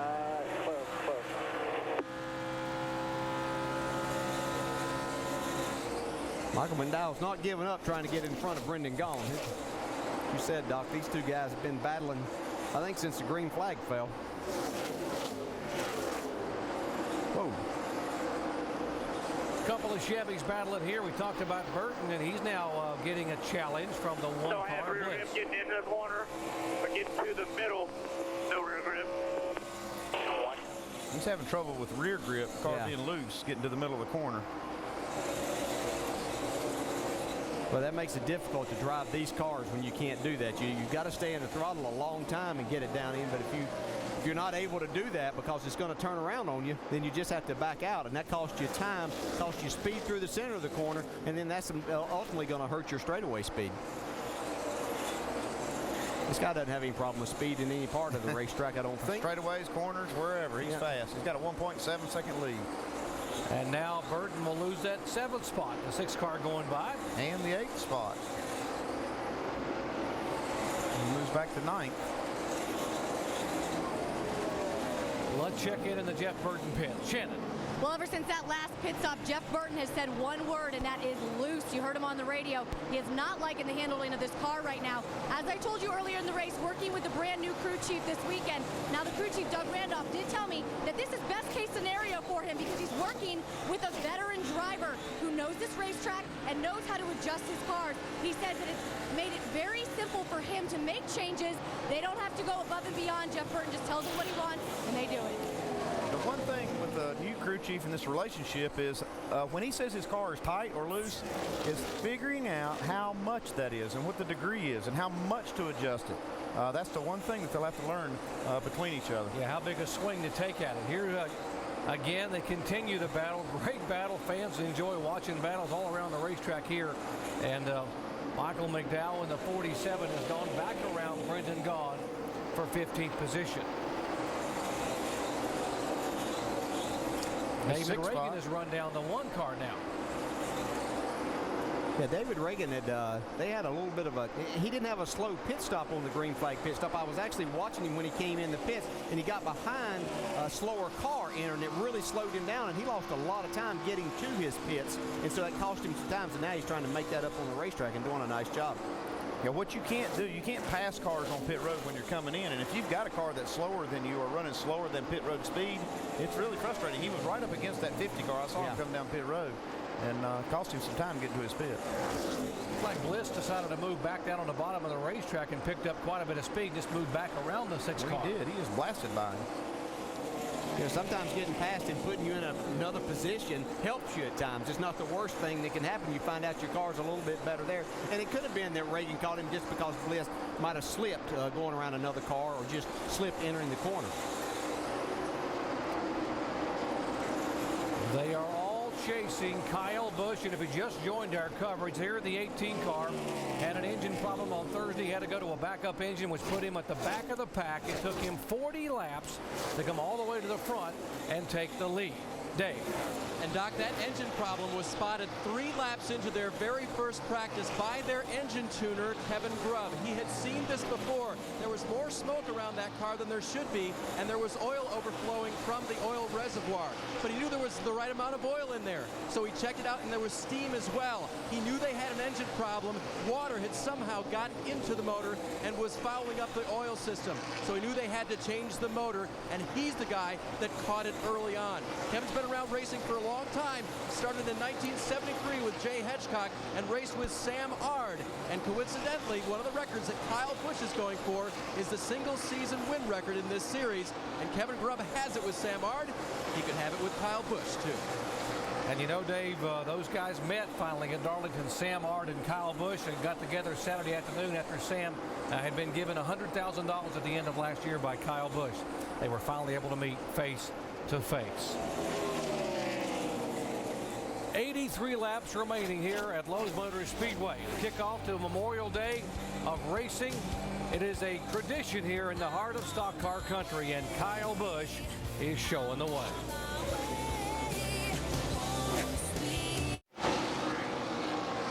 This is Greg Biffle leaving pit road. He had to come down for an emergency stop. That left front tire that was near the fender rubbing had gone flat. They changed all 4. Biffle now goes a lap down and will rejoin the field. But a car that was so good this weekend, disappointment now from that left front fender rubbing on the tire. Doc?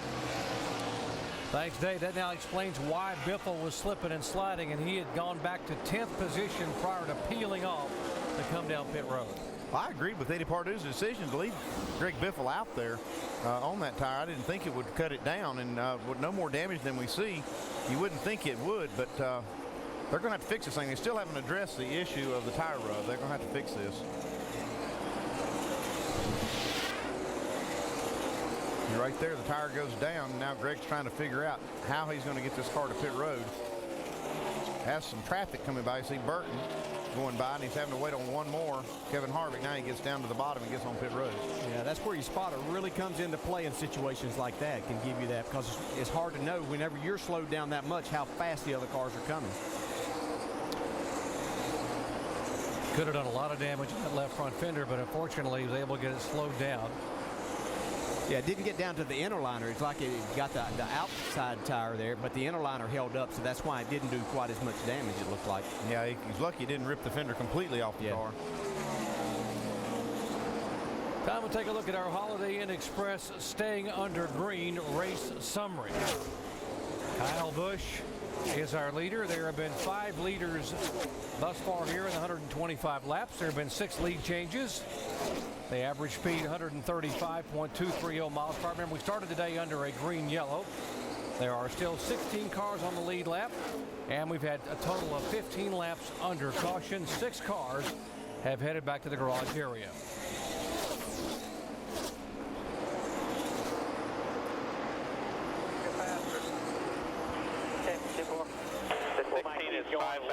We're not in the same direction on air, and then, like I said, we'll keep an eye on our water, maybe get a little tape on it on the next stop. Yeah, we're talking about putting a little tape on the grill. I saw the 20 car, Joey Logano, put a little tape on the last stop. The race has gotten late now. It's 10:30, and the temperatures are cool. Probably a little cooler than they anticipated. They can probably stand a little more tape on the grill. Yeah, they ought to make him take the tape off and see if we can get us a race here.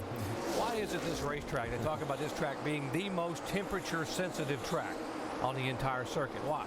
Well, I've never been able to figure out why, but it really is. And I don't know if it's just the way the sun shines on the racetrack and the way it's oriented and the time of year that we race here.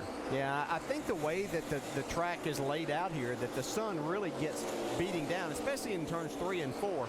The sun really gets on that side of the racetrack, and you just totally lose grip. And I think it also has something to do with the type of asphalt that's used a little bit. And it just, as this track heats up, you just totally lose grip. You can be here testing or practicing in the morning, and you take 30 minutes or an hour for lunch, and you go back out and you say, well, where did we go? That's like the racetrack I was on. It's just like flipping a switch. I don't know how many times I've fought that here.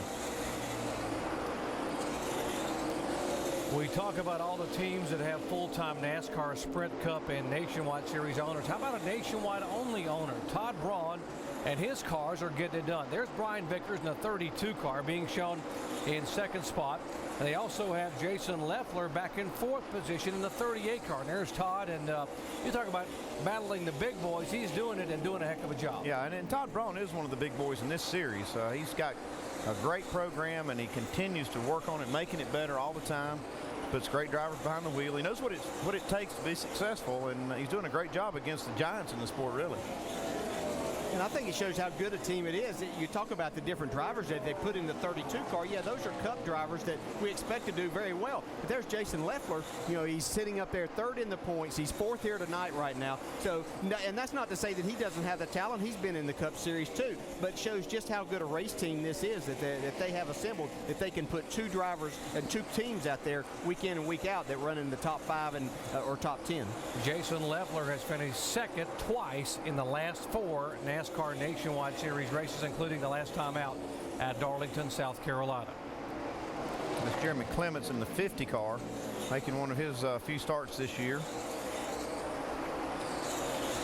The teams love coming to this racetrack because it's home for many of these teams, for probably 2/3 of the race teams. And we asked Jason Leffler about why he enjoys racing here at Charlotte so much. You get a lot of people a lot of guys and gals that work hard in the shop that never ever actually get to go to the races, and Charlotte's a place for them to get to go to the races. Guys get to bring their families, and it's just like everybody's home court. So you can win in your home court. You're pretty, you know what I mean? That's kind of the goal. You're pretty pumped. It is all about family here in NASCAR, and as he said, many of the guys that don't get to travel normally can come here and be on pit road and watch the car that they work on all week long, maybe get a chance to go to victory lane. Race in front of Mama. NASCAR Nationwide Series at Lowe's Motor Speedway. Brought to you by Chase. Protection matters. Chase what matters. The Home Depot. Visit homedepot.com/spring. More saving, more doing. That's the power of the Home Depot. And Toyo Tires. Toyo Tires is driven to perform. Well, 1 year ago in Nationwide Series competition at Charlotte, Kyle Busch was the show. Won last May in Todd Braun's 32 car. Won last October in Joe Gibbs's 18 car. He has been the show tonight, too, starting at the back of the pack and going all the way to the race lead at lap 40. Pretty much not giving up that lead from lap 40 on. As Kyle's lead, the longer this green flag run has gotten on, has evaporated in these last several laps. Brian Vickers has absolutely run down Kyle Busch. I think we have a race now. Everybody wake up. Let's go racing. Here we go. I think we're just about to the end of this green flag run, and being out there a full run on these tires, it looks like Brian's car's handling better at the end of the long haul than Kyle's. Yeah, and we've got 60 laps to go, so we'll cycle through some more pit stops. It's going to be interesting for Brian Vickers. He's going to have to keep up on pit road and get out and stay with Kyle Busch. I think he may have a little bit of something for him, boys. Now we are coming up on another set of pit stops. This race stays green, even if the caution comes out. About everybody will be on pit road. And that should begin to happen about lap 150 for some of the race leaders based on the last full green run we ran. So keep an eye on this here in the next 8-10 laps and begin to see some of these leaders hit pit road for what could be the final time of the race. I think that'll be all she wrote. Whoever gets out first will have a great opportunity to stay out front. Hopefully we can see these two guys duel it out. And by the way, I have been watching the weather radar down here, Doc, DJ, and Andy, and the showers that were heading this way have kind of broken up and dissipated, so I think we're good to go to the checkered flag. Well, that's great, AB. You give us two pieces of good news. Finally, somebody ran down Kyle Busch, and now we're going to have good weather all the way for the final 58 laps. Well, Brian Vickers, we talked about he had a good car early on. This was the car that Kyle Busch won with here last May, and Brian doing a heck of a job for Todd Braun. Yeah, the good news is he's got a great car in the long run. If this thing can stay green, he'll have a good shot at this thing. I don't know that he can outrun Kyle Busch on good tires. He's not been able to do that yet. He's certainly doing it right now. Yeah, I think that could be a key to his having a really good chance at winning this race, is for this thing to go green, have to make the green flag pit stops, everything go well there, and they'll be okay. Here's another car that seems to be running better. Andy, you talked about it earlier. Jason Leffler in the 38s, he's moved up to the third spot, and the longer they run, the less his car slows down. I was going to say the better it gets, it's just not slowing down as much. Good job being patient. Well, he's a teammate for Brian Vickers in that 32, and you got to think that they're sharing information on setups, and they look like they're doing about the same thing. Good. All good, buddy. The longer they run, the better they look. It's always fun to have a car like that. You know, it's nice to have one that goes really fast, but I always found it a lot of fun to have something. As everybody else started slowing down, man, you just go by them. Every time I had a car like that, the race would be over before mine came in. Here's Paul Menard is the first car to come down pit road. Headed to you, Mike. And Paul Menard's been pretty satisfied with his car, just a little bit tight, just like everybody else out there. They'll try to free him up. An air pressure adjustment and a chassis adjustment as well. A 4-tire change expected on the 98 as the team now swings around to the left side of that car to complete its stop. That was a double fist change there. They had 2 wrenches in the back window. And Dale Earnhardt Jr. still trying to get the car dialed in. They've been tight most of the night. The adjective most uttered out of Earnhardt's mouth, plowing. Not happy at all with the way the car's getting through the corner. They'll make an air pressure adjustment change and also a 4-tire change along with Sunoco race fuel, guys. Here comes your leader, Brian Vickers, down pit road with just 54 laps to go. What should be his final stop if we stay green. And let's go down to the pits and Mike. And Brian Vickers pretty happy with his race car, saying it's just a little bit tight. They're going to try to dial it in. They're going to make a wedge adjustment, also an air pressure adjustment, but they're pretty close. Brian Vickers real happy so far tonight. The team completes its right side. Service goes to work on the left side now. 4-tire change for the 32, and they are away. Just a tick over 16 seconds for Vickers, and we will watch now to see when Kyle Busch will come. Kyle has reassumed the lead. Here is the 6th car, who was in 7th spot, David Reagan. Dave. And he mentioned that the car has gone back to the tight side, bouncing in the entry just a little bit. He wants more of the same adjustment they made last time, wedge and air. He's been aero tight most of this last run, but just a little bit better than the run before. So going to work on it, full of Sunoco fuel and 4 tires for David Reagan. 29.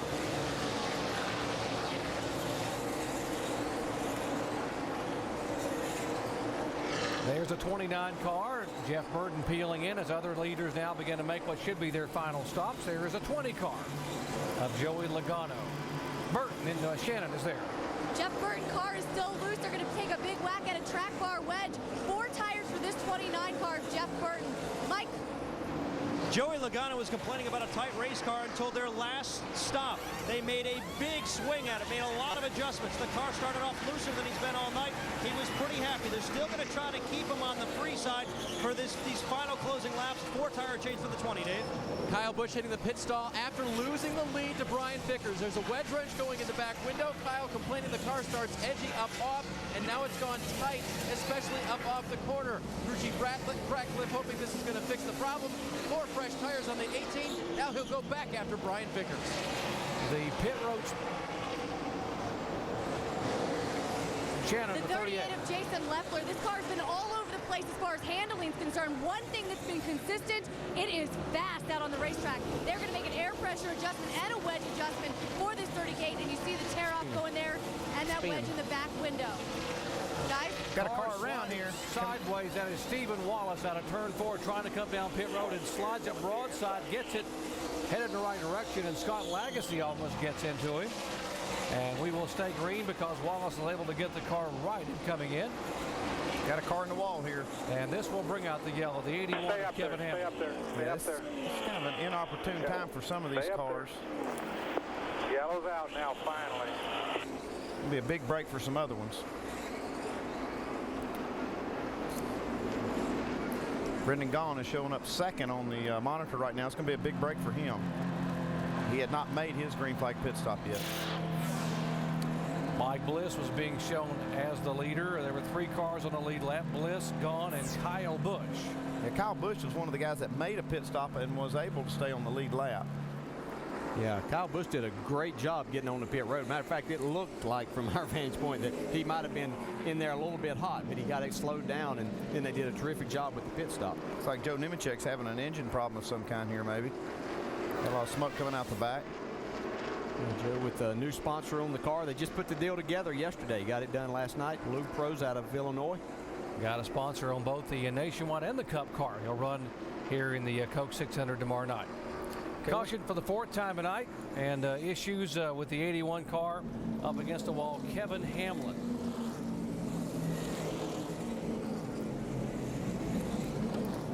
Hamlin's car limping down pit road, and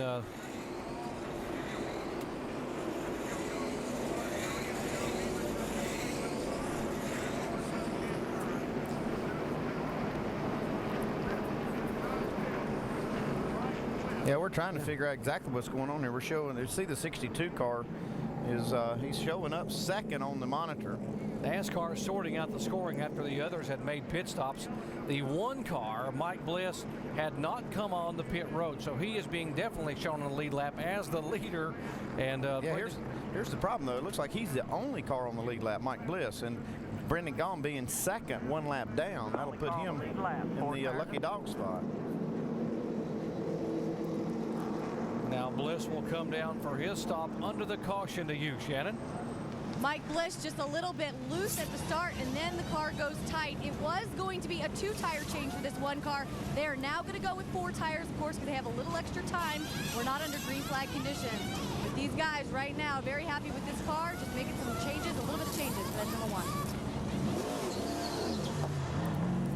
And as you said, Andy, with almost everybody having made pit stops, this caution coming out at a critical point. Very, very tough for a lot of the field. And by the way, just a moment ago in those stops, the 33 car of Kevin Harvick now being penalized for removing equipment from the pit box. I think he left with equipment. They didn't get the catch can out. It fell out, but after the pit box, yeah, they've moved to the next stall. Can't do that. And the new penalty as of tonight is not only a stop and go, but a restart at the end of the longest line.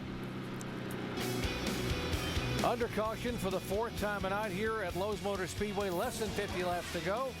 And we'll come back and sort out the leaders and cars on the lead lap in just a moment.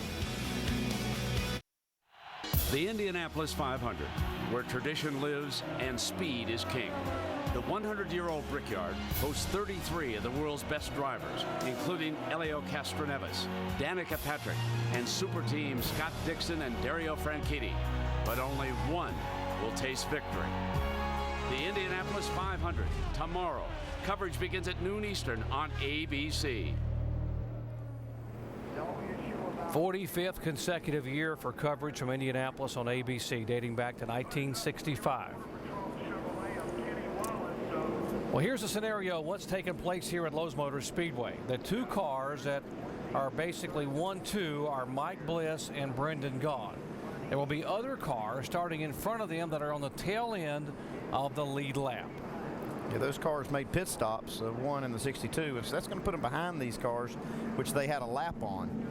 Now with the pace car holding those other cars, they can't come around the racetrack. They're going to have to restart in front of Mike Bliss, who's going to be the leader. And you saw the pointer a moment ago showing you exactly where Mike Bliss is in that line. We got a little bit of a cleanup going on. I think it might have been from the 87 car. They're having to clean up some oil on the back stretch. See all the speedy dry, and they got some trucks going out there to blow it off.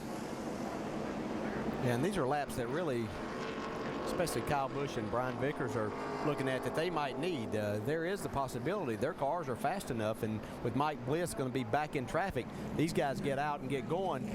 They could conceivably come around and take the lead from Mike Bliss. So yeah, they need need every laps lap out. Yeah, they don't need to keep running laps off, but they have to get the track clean. So yeah, you can't run on a track that's got oil on it. Mike Bliss's only victory in NASCAR Nationwide Series came right here at this racetrack back in October of 2004, 83 races ago. 62 got the lucky dog, so there's actually 2 people on the lead lap, but he'll have to start the tail end the longest line. But if they have a caution comes out, we'll need to keep an eye on him because he ain't smart enough to realize he can't win this thing. 10-4. Discussion back and forth. Mark Reno talking to his driver, and the safety crews are out cleaning up in turns 1 and 2. They're putting some oil dry down, and they're going to blow it off and mop it up. So we'll take a commercial and come back for the final laps here at Lowe's Motor Speedway. Mike Bliss trying to pull off the upset at Charlotte once again. It's been a little while, but Mike Bliss does know how to get to victory lane here in Charlotte. Go back October 15th, 2004. You see old Blister there on the inside, and that number 20 car taking her home for the victory. Driving for Joe Gibbs Racing that night, Mike Bliss scoring the Nationwide Series win here. And he finds himself out in front of tonight's Carquest Auto Parts 300 with 42 laps to go and in rather unique circumstances. Bliss had not yet pitted when a caution flag came out in the middle of a cycle of yellow flag stops. He is the race leader, but he's going to have about 9 cars on the tail end of the lead lap in front of him for the restart, Shannon. That's right, after starting in the back of the field with an engine change, right place, right time. What do you think we're going to see when we go green? There's going to be a lot of motivated guys to get their lap back and come back around behind us. So hopefully, best thing case for us would be no cautions, not getting any skirmishes, and have the race go green the rest of the time. Because if the caution comes out, every one of those guys are going to come around behind us. But we've had a good top 5 car all day, so we should have a good finish one way or the other. Well, Mark Reno, you can't see, but his fingers and his toes are crossed up here on top of this pit box. Dave? Ryan Barry is Brendan Gaughan's crew chief. How does Brendan play this one in traffic but racing for the lead? We got to be a little careful right here. There's a lot of lap cars in front of us here. And, we got really lucky right here on that cycle through there. But, Brendan's grandmother, she passed away a couple weeks ago. And we said earlier we need a little help from somebody. We feel certain that Ma was up there helping us today with our South Point Silverado, South Point Chevrolet here. So we can get a good break here and finish this thing off good. All right, Brendan Gaughan's had a good race car, and now he's gotten a break. Doc? Not going to go green. They're going to wave it off here and have 1 to go. So here's the deal. There are 12 cars on the lead lap. Bliss is the leader, then Brendan Gaughan, but there are 10 of those 12 cars in front of Mike Bliss that are on the tail end of the lead lap. There's the 1 car, your leader. Remember, it was James Finch's car that pulled off the big upset in the Sprint Cup race at Talladega a few weeks ago when Brad Keselowski driving it. Could he pull off the upset here at Charlotte? Although Mike Bliss is an accomplished driver. I wouldn't call it so much of an upset. It'd be a great win for this team, but they've been racing pretty good this year. They're due. They're due for some good luck, and this might be the night. Mike Bliss trying to hit a home run here at Lowe's Motor Speedway. You can swing away with ESPN for 2 nights of Major League Baseball action. First at 8 Eastern on Sunday night, baseball presented by Taco Bell. The Milwaukee Brewers take on the Minnesota Twins. Then Tuesday night at 8 Eastern, Albert Pujols, the Machine, and the St. Louis Cardinals face the Brewers. Major League Baseball on ESPN and ESPN 360 Sunday and Tuesday night. For more information, log on to ESPN.com.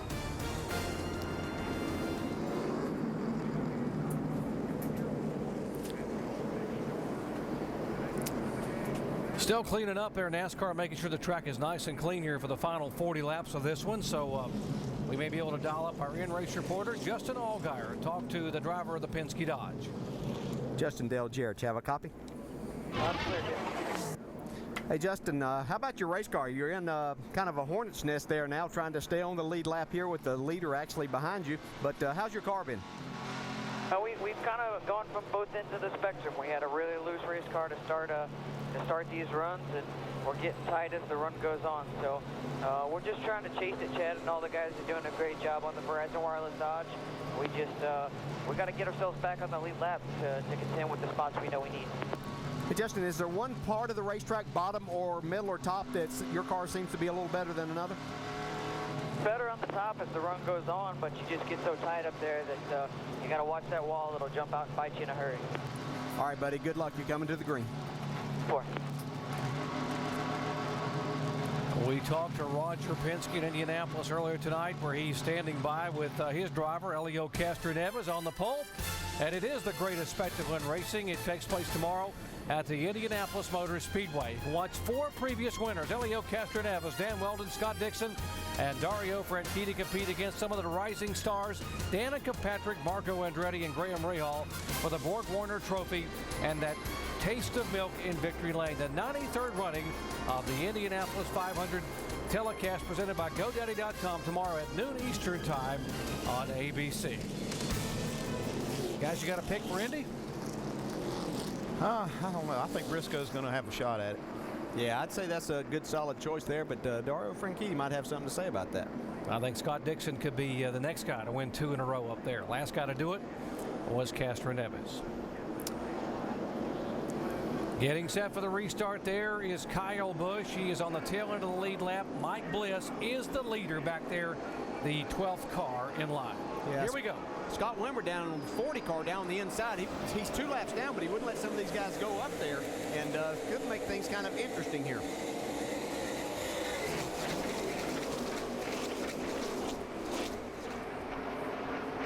You're going to see some hard racing by a lot of guys, but one guy you won't see racing hard will be Mike Bliss. The last thing he needs to do right now is to bring out a caution, which will bring all these guys back on his rear bumper. Yeah, I think he's looking needs to take it easy right here. Yeah, they're 3 wide in front of him. We're coming off of 2 now the backstretch.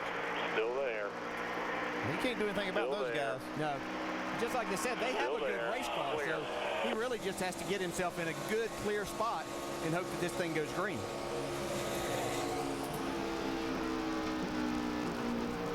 Gets the car down to the bottom of the racetrack where Clear all around, whatever you got to do. And look at this mess. Here's Keselowski trying to get there.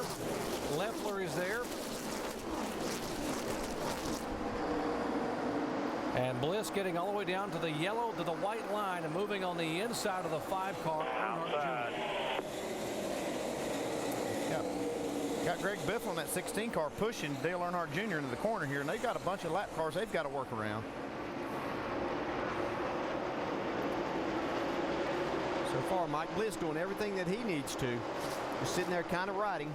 He doesn't need to really pass anyone at this point in time. You mentioned Greg Biffle. He needs to stay where he is. He is the first car a lap down, so he would get the lucky dog.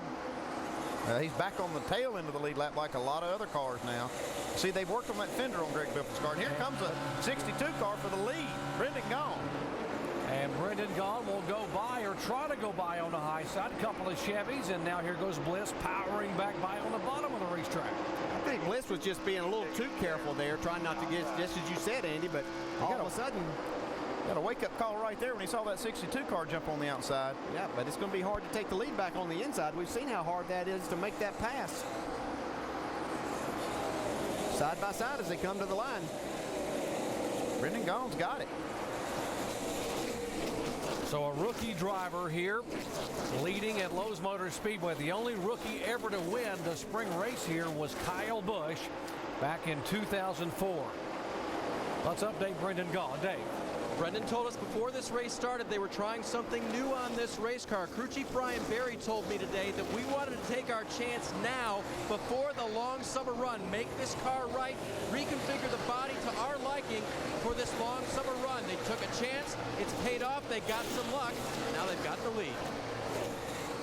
Brendan Gaughan has made only 11 NASCAR Nationwide Series starts in his career prior to tonight.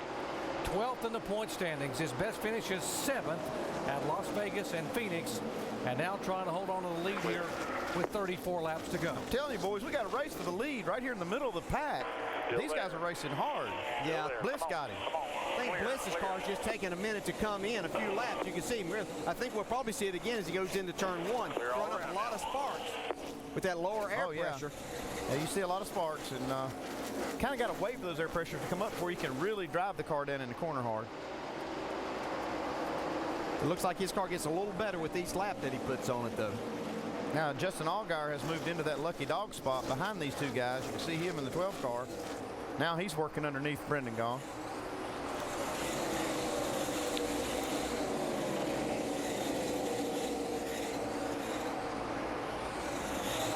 The 5 car you see in front of the 1, that is the car of Dale Earnhardt Jr. And being shown a lap down. It's raining. Caution's out, caution's out, caution's out. Yeah, we don't see what it is just yet. I think it's rain. We've got a little rain on the racetrack. We thought we were good to go on that, but evidently we've got just a little shower here. Well, Mike Bliss is going to hope it's more than just a little rain. Yeah, he's hoping it's going to dump some rain here. These guys are going to be doing some rain dancing down in that 1 pit, aren't they? I'll tell you one thing. That was you can see why they were racing so hard for the lead. Yeah. Yeah, we slow down, Mike. Slow down. Slow down. I want you to slow down. He'd just gone around the 5 car there. Slow it down. Pits will be closed, but this is going to put Dale Earnhardt Jr. The 5 car will be the lucky dog free pass winner here, and that's going to put 13 cars on the lead lap now, all on the same lap and behind Mike Bliss. You can see the rain on the windshields. This is a pretty heavy shower. Justin Allgaier thought he was sitting in a good spot there until Mike Bliss was able to go around Dale Jr. just before that caution came out. If you just joined our coverage, we had a shower this afternoon here at 6 o'clock Eastern time that wet the racetrack and postponed the start of the race here for almost an hour. And now the second shower brings out the 5th caution of the night. NASCAR will have the pace car head down pit road. Yeah, we have a pretty hard rain coming down, we can see from our booth here. I'll tell you, if this track gets too wet, it's going to be hard to drive this late at night. Yeah, it's just be a matter if they can get the equipment out there right now, and I know that's why NASCAR's putting them down on pit road and bringing out the red so they can move that equipment, try to keep the track as dry as possible. There are the pits, the Mikasuki team for Mike Bliss. Many of these guys share pit stops, do pit stops for the Cup team, and they were a part of that winning Cup effort.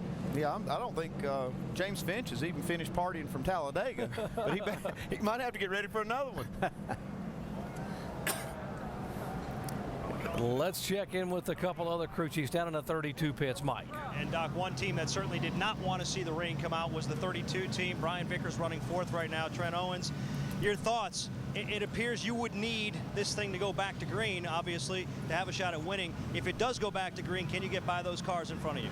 Yeah, we definitely needed to go back green and stay green for a long time. Our car seems to really come in, 15 laps from the end of the run. We pitted about 5 laps early just to try to get some distance on the 18 so we could stay in front of him and hopefully beat him to the end of the race. But unfortunately, the 1 car in the 62, getting good fuel mileage, obviously, got us kind of all a lap down. But, if this thing gets back going, I think we can beat the 1 in 62. It's just a matter of whether we can handle the 18 or not. But we need a long run. Well, the good news for the 32, the rain is lightening up, Shannon.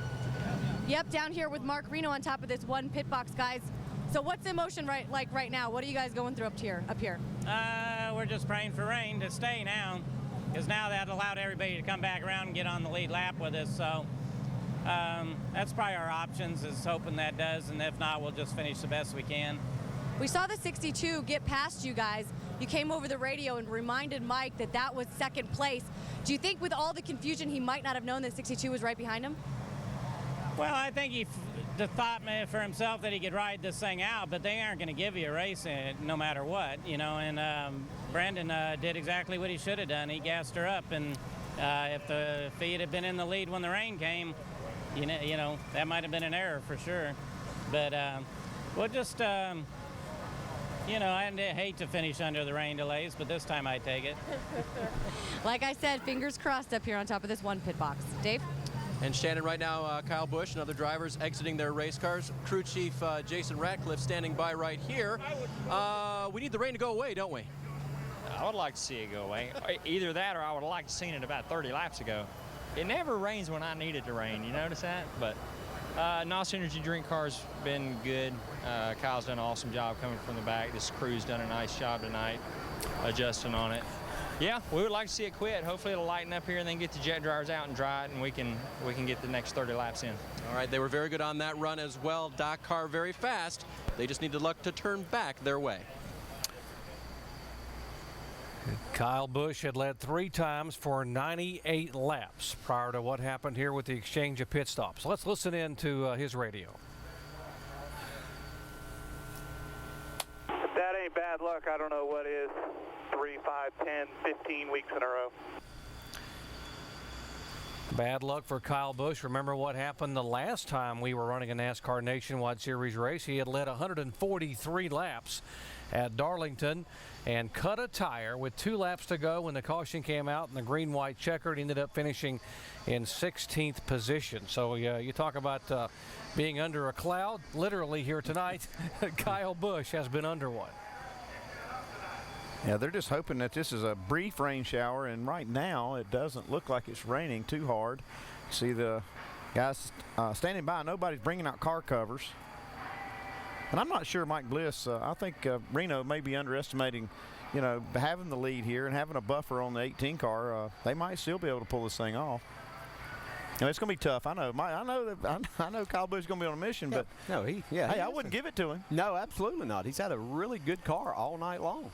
And the Chronicle, again, what happened to Mike Bliss. He qualified 10th, but because of an engine problem on Thursday, he had to go to a backup engine. He, along with Kyle Busch, had to go to the back of the pack, so he's come all the way from the rear of the field to be sitting now in the first spot under this rain delay with 30 laps to go. And we hear some of the jet drivers out there trying to blow the track off and get it ready to race. NASCAR Nationwide Series action here at Lowe's Motor Speedway under a red flag here for the rain out. If you like what you're seeing here at Lowe's Motor Speedway, we got lots more coming your way here on our live flag-to-flag coverage here on the ESPN, ESPN2 at ABC. We head to Dover International Speedway next week, Nashville, Kentucky, and tickets are available at www.nascar.com/tickets. We'll be back in just a moment. Kyle Busch started the night trying to win 3 straight races here at Lowe's Motor Speedway. Started in the back, wasn't there for long. He absolutely annihilated the field in about 15, 16 laps.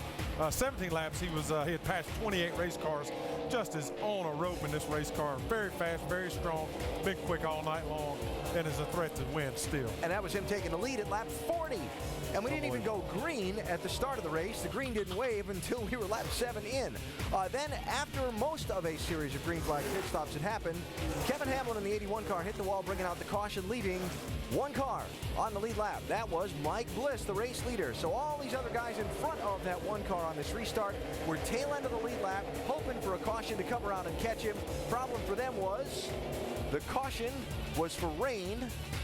And instead of just coming around and being behind Mike Bliss to challenge him for the restart, they came around behind Mike Bliss to pit road to be parked under the red flag. Created chaos, and a load of cars come in on their regular pit stops. We had Kevin hit the wall. It jumbled up the lineup. Now we've got the rain. Looks like Mike Bliss is going to be the guy out front.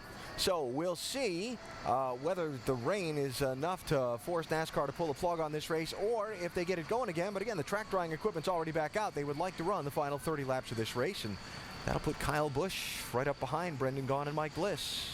Let's talk about that 62 car, Dave. Alan, I would say I've seen 6 or 7 versions of the rain dance in the 62 pit in about the last 10 minutes here. Brian hasn't been one of them dancing, but you've had to juggle some strategy here. What about it, let's say, when we go back to green here? Pit, don't pit, wait and see what the guys who are still a full lap behind you do? What's the strategy? We'll come back and work on that 5-hour Energy Chevrolet and see if we can't. I mean, we got beat by the 1 car right there a little bit, and we're here to win, and we don't have a whole bunch to lose as far as positions right now.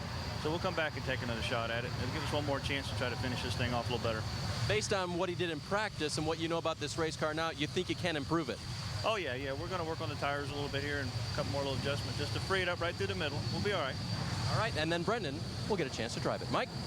Dave, one team that is counting on this thing going back green is the 20 team. Crew Chief Dave Rogers plotting pit strategy. If we do go back to green, what are you going to do? That's a good question. It's tough. We might come down and take right sides. We might stay out. I can't tell you. You can't. Why not? We're going to watch what the guys do in front of us. You know, we're 5th in line right now, and track position means a lot. So we'll probably do a little play, follow the leader. We'll have to pay attention to 20 car. I still think they've got a little bit more in their back pocket, Shannon. Mike, one car that's been fast all day is the 38 of Jason Leffler down here with Scott Zippinelli as crew chief. If we go back under green, can you guys win this race? If it goes to green, I think we have a shot at it. Our car takes about 10 to 15 laps to get going, and once it gets going, it's real fast in the long run. That's kind of what we need. But we'll see what happens. Hopefully the rain will stop. How long has this weekend been for you guys working on this car?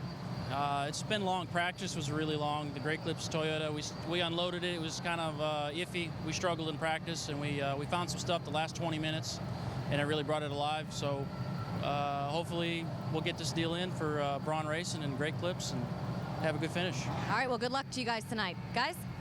Very solid job by the 38 team. Jason Leffler right now sitting in 6th position under this red flag. I want to talk about the leader, Mike Bliss, here, Brad. We heard from his crew chief, Mark Reno, a little while ago, and we just asked all these crew chiefs of guys that just got basically a mile and a half back for free when the caution came out, what they're going to do if the race goes back and they open pit road. What does that one team do? They stay out. You absolutely do not pitch. You have to roll the dice. You stay up front. You take your chances. You come down pit road, then you automatically recycle yourself to the back of the lead, the longest line. I say you stay out and go for it. I agree with you. I don't think there's any way that one car comes down pit road, and that'll put, again, Kyle Busch right up on his back bumper just about for this little shootout to the finish. You see Mike's put the helmet back on. Remember, he was sitting in the car before with the helmet off. The window net's up. The helmet's back on. So we're waiting for word here to see if these guys are going to be sent back out onto the racetrack momentarily. It looks like, from what I'm seeing on pit road behind our studio here, they're getting these drivers ready to go back and try and finish this thing. It's going to be something. You got it good and dry. The rain is gone. We're going to finish this thing off. It's going to be some kind of drama here with Bliss trying to hold off Kyle Busch. So again, the caution in the middle of green flag pit stops put the one car in the lead for owner James Finch, crew chief Mark Reno, driver Mike Bliss. But now they're going to have an angry pack snarling up behind him on the restart, and we'll see how all this strategy plays out in just a minute. It's been a little while since Mike Bliss has won one of these NASCAR Nationwide Series races. You saw the highlight of his win here at Charlotte a little while ago. 83 starts since his last win. You know, it took David Reagan 84 to get that victory at Talladega a couple weeks ago, but it's been a little while for Mike. It really has, and he's had some great runs throughout the past couple of seasons. Been very, very close, and he is very well deserving of a victory. So we'll see if the Phoenix Racing Team for James Finch can keep the roll going here as they're rolling him off the pit lane. Looks like we're going to go back at it for these final 30 laps. Mike Bliss with now Kyle Busch coming up behind it. Who's going to pit? Who's going to stay out? Answers to these and other questions, like who's going to win when we come back.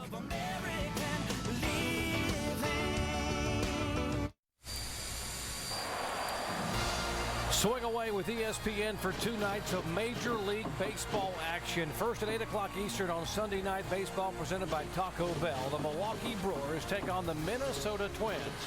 Then Tuesday night at 8 o'clock Eastern, Albert Pujols and the St. Louis Cardinals face the Brewers. Major League Baseball on ESPN and ESPN 360 Sunday and Tuesday night. Back at Lowe's Motor Speedway, the rains have moved back in now, and they have halted the cars. It is Mike Bliss, the leader, Brendan Gaughan being shown in second place, and this would be a career best finish if he were able to hold on and finish in second. Now, the car owner of this car is in this pit, right, Dave? He is, Doc, and usually you don't like to be the guy that you walk up and it starts raining harder. You'd like to be that guy right now, wouldn't you? I probably would. I mean, the second place is pretty good right now, but doggone, it looked like he was about to win that thing if this rain was coming down. He got past Bliss there, then Bliss got past him again. It's pretty exciting. I got my eye on Steven. He's having a heck of a night up there in the top 10, running good. Then Brendan, this is happening. So as a car owner, man, they got me all confused right now. And I understand you've had some fun this weekend. Brian and I were talking earlier. They kind of took a chance at changing this car, trying some things this weekend.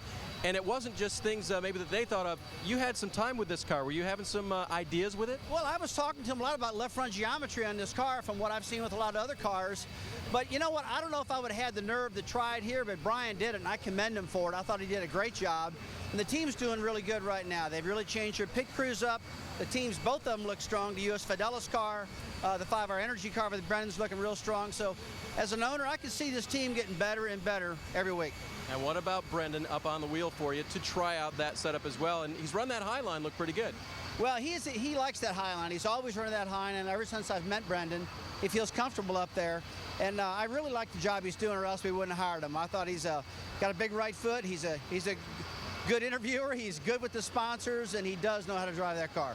All right, so now, what does the car owner do? He's a former racer. He wants his team to work here, but now, are you going to stay in the pit? Are you going to leave the pit? What's the luck move here to give them the best luck they can have? Well, I'm really confused right now because right behind me is the ESPN pit studio, and usually I'm in that thing with Brad Doherty, but I'm off work right now. So I don't know if can't put you to work? Studio with Doherty and Bestwick over there, or climb up on top of the box. I'm a little lost right now, but Steven's pit box is way too far down that way, so I can't get there quick enough. Brad and Allen, I think you might get a visitor here pretty quick. Hi, Rusty. Come on, Rusty, we need you. Hey, Rusty, it's dry in here. He says it's dry in there too, Rusty. It's always air conditioned and dry. Got hot coffee and snacks. I know that for a fact. Yeah, we've been hearing that all night. So we are still under a rain delay here, under a red flag, and right now NASCAR are waiting to see if this shower is going to move across. We've had a couple of sails in the area. Scattered showers was the forecast, about a 30% chance off and on this afternoon, but the heavy rains came in about 6 o'clock, which delayed the start of this race. And now the second major shower coming in here. They were just getting ready to roll the cars off of pit road a moment ago when this shower came across turn 2. As a matter of fact, they had cranked the cars up, and Bliss and a few others had pulled down pit road and looked like they were going, and all of a sudden it just came over turn 2, and it was really heavy. I mean, and it's still raining. You can see it from here. It's raining pretty heavy in turn 2. DJ, you've been where Mike Bliss is, where you've been leading races in your career, and the rains come, and I know you want to win one the regular way, but you don't mind being declared the winner if the weather comes in and stays. No, you always want the fans to get their money's worth, and you want it to go to the end, and that's the way that you want it as a driver. But if you've been in this situation and in this business long enough, you've probably had one taken away where you had the better car and you didn't get the chance to show that because it got stopped by rain. So you'll be glad to take that. James Finch and all his people will be glad to take this win, even though it's 30 laps short right now. They'll be more than happy to collect the trophy and the money. Mike Bliss won a NASCAR truck championship and then fell on some hard times and finally got a chance to get back, and James Finch put him in this car. And Andy Petrie, you were one of the primary supporters of Mike Bliss the last couple of years, telling people this guy can drive a car, just get him a chance and put him in good equipment. And I think he's showing it up right now. Oh, he's definitely the guy to do it. He's a wheel man for sure. And did I pick him tonight? I know I picked him a lot of times. I don't know if I picked him tonight, but I should have. Now, somebody picked Brendan Gaughan as a sleeper tonight. I picked Brendan Gaughan as a sleeper. I know you were going to own up to that me one, too. Yeah, I'll take credit for that one. Yeah, I think it's important that we say too, on top of this, that Mike Bliss had a very good race car and ran up around the top 5 and certainly in the top 10 all night, making his way from the back. So it's not like he's totally lucking into this race. They put themselves in this position and to have a good car and a good race. It's not just luck. I mean, they played the strategy. They stayed on the racetrack. They earned that. Yeah. I mean, I'm like you. I'm not going to apologize to anybody for winning a race. Any way you win it, you win it. And the guy that owns this car, James Finch, pulled off the mammoth upset at Talladega a few weeks ago. He's told the story on NASCAR Now and our countdown, where he was already at the Talladega airport when suddenly Brad Keselowski was able to weave his way through and get that surprise victory in the Cup car. Well, tonight I got to believe that there will be no airport. There will be, if this thing holds up and Bliss is declared the winner, there will be another party down in James Finch's shop. Yeah, it looks like Bliss is getting ready. He's got his Hans device off his helmet, pulled the steering wheel off. At least he's making it look good. He thinks it's over. He's trying to give NASCAR every indication that he's finished racing for the night. So he's trying to help them make their decision a little bit quicker. And obviously getting a late start to begin with is going to help NASCAR make that decision, because it does take a long time to drive this mile-and-a-half facility. There's a smile. I think he's got a pretty good idea what's getting ready to happen here. 44 years of age from Milwaukee, Oregon. We told you he won a NASCAR championship, and this team has really caught fire in the past few weeks. 5 top 10 finishes in the last 7 races. And let's go down where Mike is caught up with Brendan Gaughan. And Doc, as the rain now starts to fall a little bit more heavily, we get the thoughts of Brendan Gaughan. What are they right now? That I wish it would have happened 3 laps earlier. Our 5-hour energy Chevy has been good tonight, but not good enough to be second. And right now, my grandmother passed away last week, and Shane Huffman and Mark Setzer's uncle and stepfather passed away just this morning. So I think we may be getting a little bit of divine intervention here, and I'll take any way we can get it. Thank you, Ma. Would-haves, could-haves, should-haves, anything you could have done different? We had a set of tires right there in the middle that got way tight. That's what got us down a lap. We were running okay, but then that second set of tires got super tight, and Brian and the guys made another adjustment, great pit stops, and then just kind of got lucky. Mike and I, the only guys left, so sometimes rather lucky than good. Well, I don't know how lucky it is, guys, because that rain is really falling down pretty hard right now. Hey, call. And this race has now been called complete. It is official, and Mike Bliss is the winner of the Carquest 300 here at Lowe Motor Speedway. Shannon. We are down here with Mike Bliss. Huge rain dance for you guys. You said you were just crossing your fingers inside. Describe what this moment's like, Mike Bliss. Man, it's been tough all year. You know, we've had great cars. You know, Nick Harris called a great pit race today. You know, we stayed out as long as we could, and it paid off. You know, it paid off. We had great fuel mileage. It's Hendricks Motors, our second one today, this weekend, and I blew the other one up, and this one ran great, and I'm just tickled to death. Mikasuki, man, without them, it's great. James, man, I wish you were here. They're in Vegas having fun right now, and this is excellent. It hasn't sunk in, but I'm getting there. I can see the emotion in your eyes. How much did this team need this win? Wow, you know, at the shop, those boys work their tail off on Cup cars and Busch cars, and Jerry Painter does a body. This is a new body, and love it. This is a great, great, great car, and this Chevrolet was just fast. And, you know, I just want to thank all the fans for sticking around. This is a long, long day, and these are true NASCAR fans. It is a big celebration for Mike Bliss and a big celebration for James Finch here this weekend, guys. A huge celebration now for the Mikasuki team as Mike Bliss becomes the 8th different driver to win a race here in 11 events thus far in 2009. This is the very first ever rain-shortened NASCAR nationwide race here at Lowe Motor Speedway. So it is Bliss the winner, Brendan Gaughan finishing a career best second for the rookie driver, and there is the celebration. Way to go, guys. Good job, man. Take them any way you can get them. That's exactly right. There's Keselowski going over to congratulate Bliss. What a good job Brad Keselowski and his team did too, bringing home a top 10 finish. Memorial Day weekend begins with a special celebration. We told everybody at the beginning of the day it was about honor, tradition, celebration, and speed. And of course now the rain comes in and determines that Mike Bliss is officially the winner here at Charlotte. Alan? All right, Doc. So with the rain shortening the race 30 laps from its scheduled conclusion, Mike Bliss picks up his second NASCAR Nationwide Series win. You saw earlier highlights of the other one. It came at this racetrack 80-some races ago now here. Kyle Busch finishes 3rd. Carl Edwards finishes 10th. The championship lead between the two that was 37 starting the night is 73 points now. Headed to the Monster Mile next weekend. My favorite racetrack. I cannot wait to get to Dover, but congratulations to Mike Bliss. Like I said earlier, very deserving. He's been very close the past couple of seasons, and finally he gets that monkey off his back. Our coverage of the NASCAR Nationwide Series from the Monster Mile is on ABC next Saturday at 2 Eastern Time. And, of course, the Indianapolis 500 tomorrow, noon Eastern on ABC. Going to be a great race to watch there as well. And the NASCAR Sprint Cup Series guys got 600 miles to run at this racetrack on Sunday night. Coming up next, the ESPN Original Movie 3. So congratulations again to Mike Bliss, James Finch, Mark Reno, the entire #1 team. The brakes fell their way. They raced from the back to the front, and they are taking the big trophy home from Charlotte. This has been a presentation of ESPN, the worldwide leader in sports.